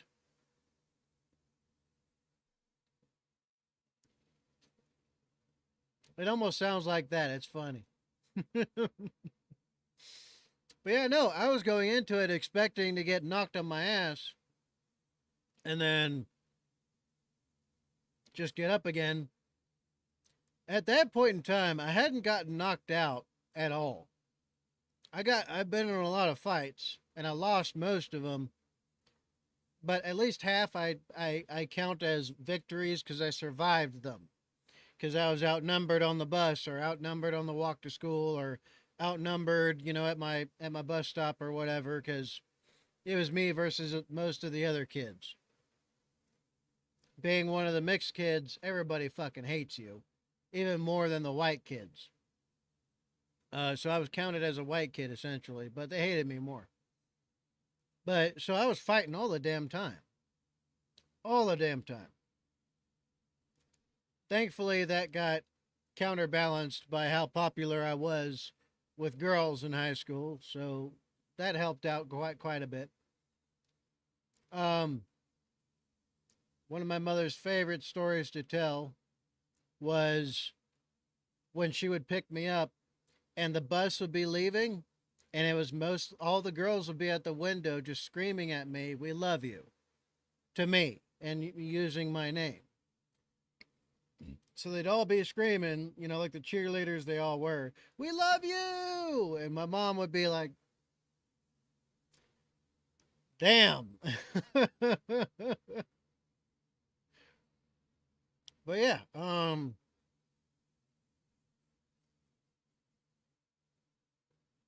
was expecting to get my butt whooped because in my experience, most of the guys I fought that were bigger than me, they were going to win in some way. Even though I'd give them a good going too. You know, I mean, I could hold my own against anybody no matter their size. But I was expecting him to get me. And then he got me a couple times, right? I wasn't that good at dodging. I just took hits half the time and then just repeated them back to somebody as hard as I could. But yeah, and him hitting me and me just going like, what the hell are we doing? Sparring here? What's going on, big dude? Come on. And then, you know, both sides of the face, squaring his nose. I hit him in the temple once. That kind of hurt, so I didn't do that again. And then I just kept knocking him until he fell. I was fully expecting to lose it. Yeah. Jack Stano got hunting season starting. Deer, duck, communist. Indeed. All right. Fotsy, remember the Rageaholic shirt? Eat, sleep, purge commies, repeat. Fotsy, Kimmel in the can. Hassan before Congress. Antifa labeled an international terror organization. Please stop with the winning a guy can only ride an orgasm for so long. Godspeed, bro. Hung Nguyen. Leftoids say it's cancel culture. I suggest we borrow their language and call it fighting fire with fire. See, I don't even think that's necessarily accurate. We are in a defensive situation right now. We are in a self-defense situation. The left created a situation where they could transgress against us without any consequences. They pressed the figurative gun to our lumbar and held us up for money. And then we just now whirled around, took control of the gun, and now we have to end the threat. And once we've ended the threat, we can talk about, hey, let's have a more equitable playing field, preferably by instituting some proper election laws. Let's make that happen, folks. I'm 100% on board. Thing is, until the left goes full frontal assault with it, which it sounds like they're going to do very soon, we're still on the offensive technically. I mean, we're still on the defensive technically. So until they go full frontal with it,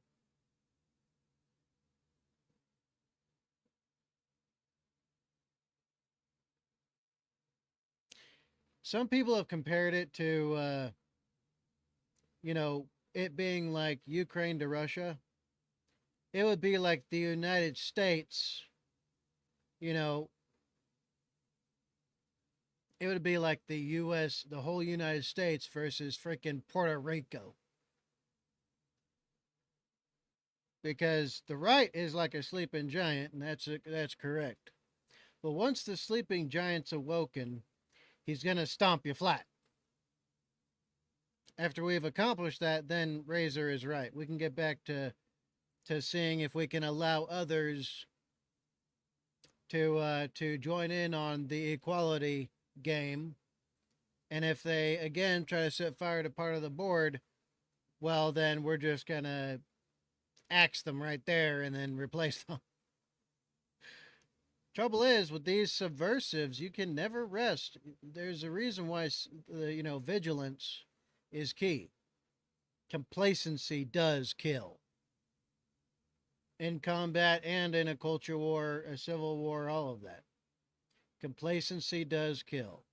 People don't know, right? I got a weapon within reach here and a weapon within reach down here. So if I want to go freaking double-fisted with it, I easily can. Even in my truck, even when I go on base, everywhere I go, I'm armed. As everyone should be. Who can pick up the pieces? That's my... I'll be back. I gotta clean up my mess. Literally gonna have to go... You're gonna have to either have a subgroup within the Democratic Party that like takes it over like a battering ram, or you're screwed for generations. We could be witnessing the outright death of the Democratic Party right now. And I know that sounds hyperbolic, but honestly, if they don't know how to course correct, this is going to be a problem, especially if we start passing real election reform. Then they're really screwed because their entire electoral strategy is promise the world to deep blue cities and ignore everyone else and alienate and demonize everyone else. How are you going to do that? If you can't make the sale to fly over country, you're dead in a post-election reform world, especially if, as I suggested to Sebastian Gorka, who is in the administration right now and loved this idea, that Trump pushes state-level electoral colleges. If that happens, Democrats have done so. I don't know if you would agree with that statement, but... No, 100%. We need that badly. Matthew Hammond, do you expect violence at Charlie Kirk's funeral? I would not think that would be a very soft target after the events of last week. I don't know about you. Especially in Arizona. Are you kidding? Yeah, that's the thing. Like, dude, our pets are armed out here. Like, everyone's got a gun. Our guns have a gun, for crying out loud. We are very well armed out here. So if somebody decided to fuck around, they would find out in very short order. Thank you, Roy Holocaust.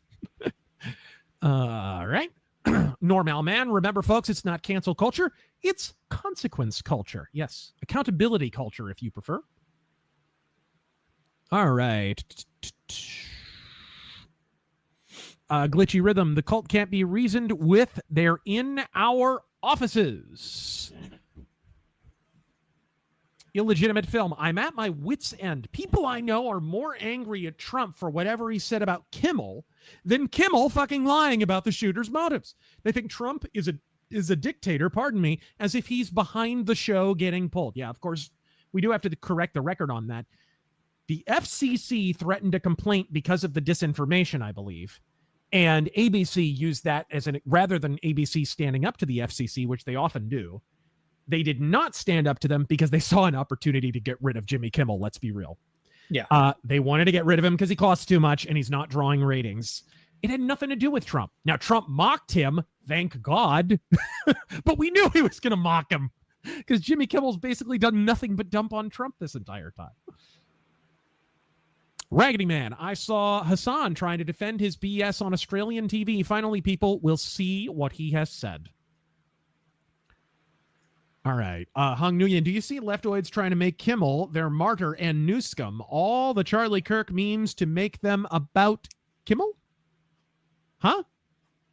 Oh, and Newscomb all the Charlie Kirk memes to make them about... I see what you mean. I have seen them trying to Uno reverse right-wing memes into being about the Kimmel situation. See, you were never for principled free speech. Well, here's the problem. We're not in a situation where free speech is allowed. We're not. We have to recognize this present moment. That's not the playing field. That's not the battlefield. The left chose the rules.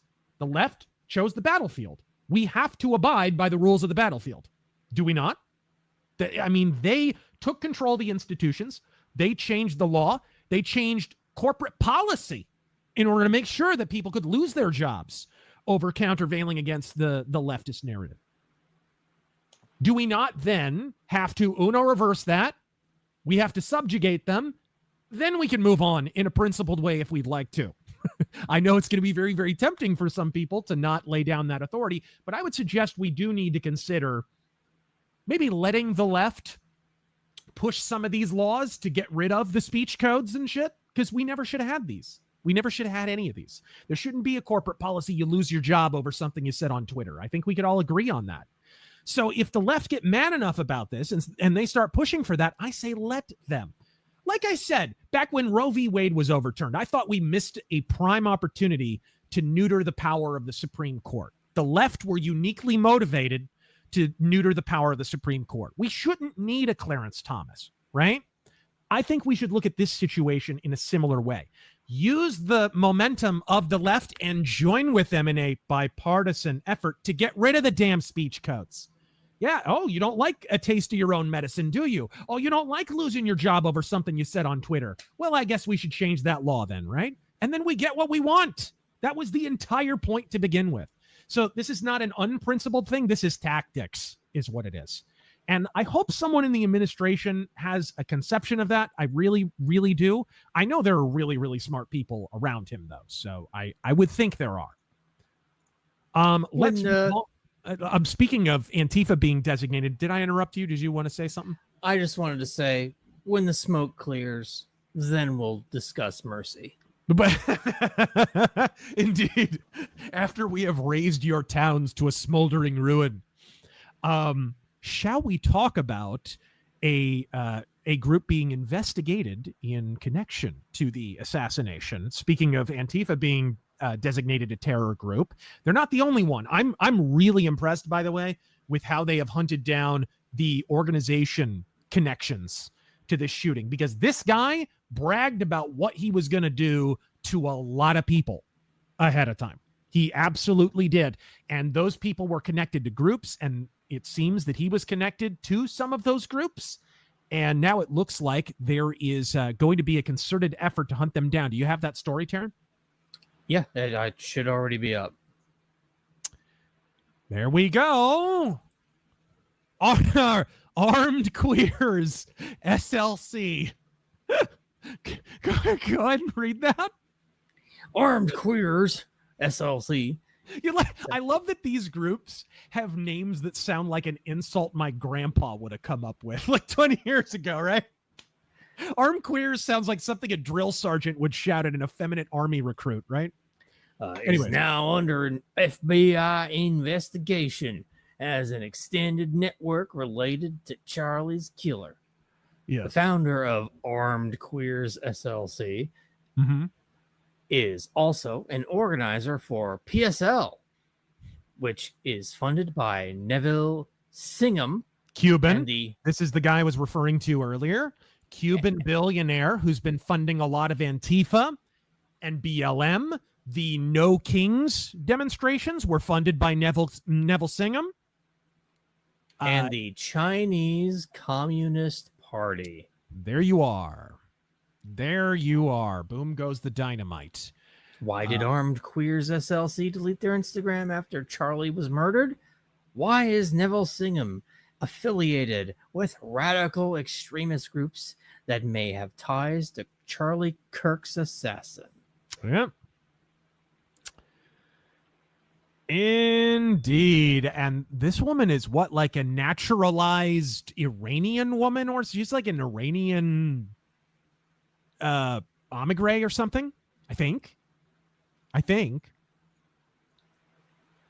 Again, like I said, the day of the event, we should just, anyone involved in this, anyone who okayed this, we should just bring back drawing and quartering. I think I did suggest that the night of the event. We need public executions again. Bring back drawing and quartering, tie one limb to a racehorse, try another one to a V8 Camaro, make them disarmed queers. Just let's do it.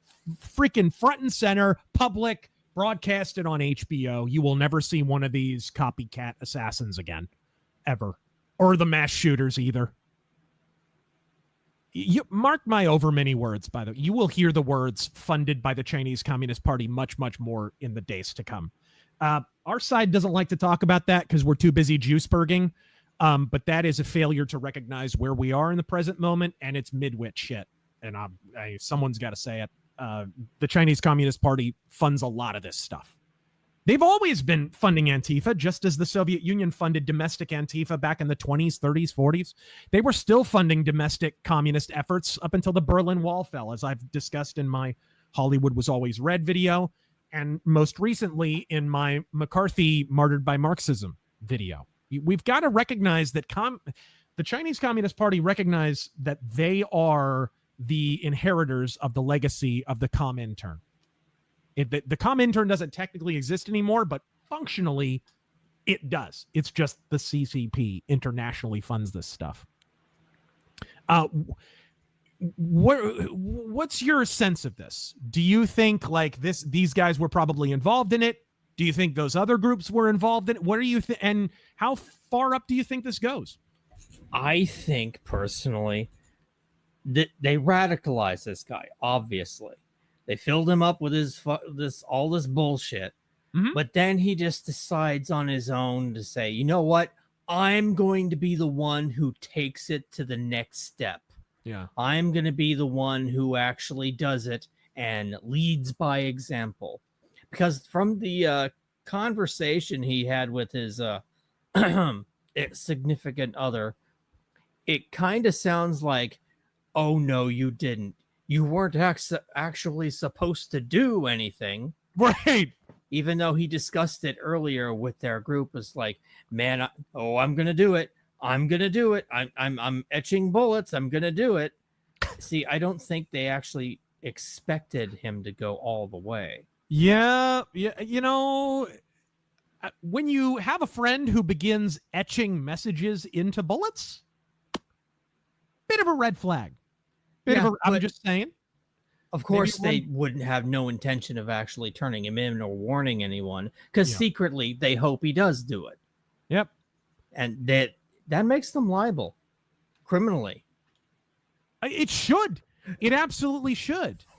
We've seen this again and again with these kind of dimly connected sort of groups or whatever that are involved. You know, who, for example, is stacking pallets of bricks outside government buildings during the fentanyl Floyd riots? Yeah.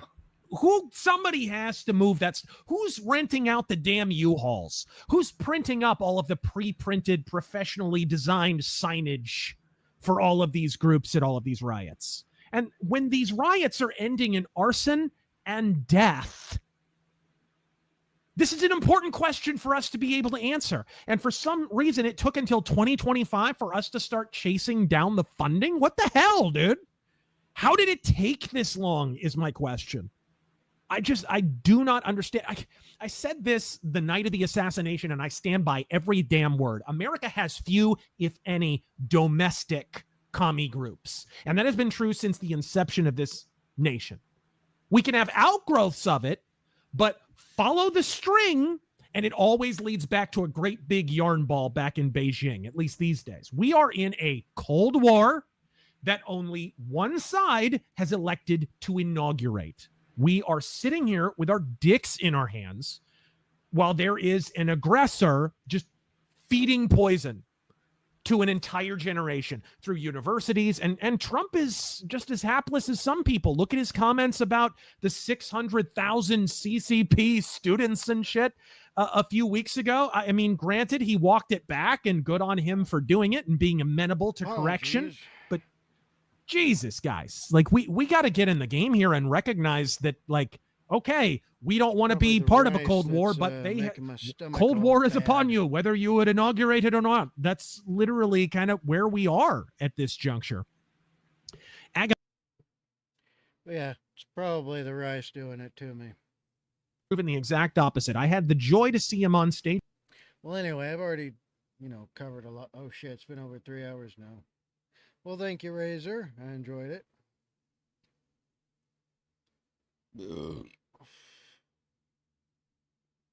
That being said, I'm about to call it good and go to bed.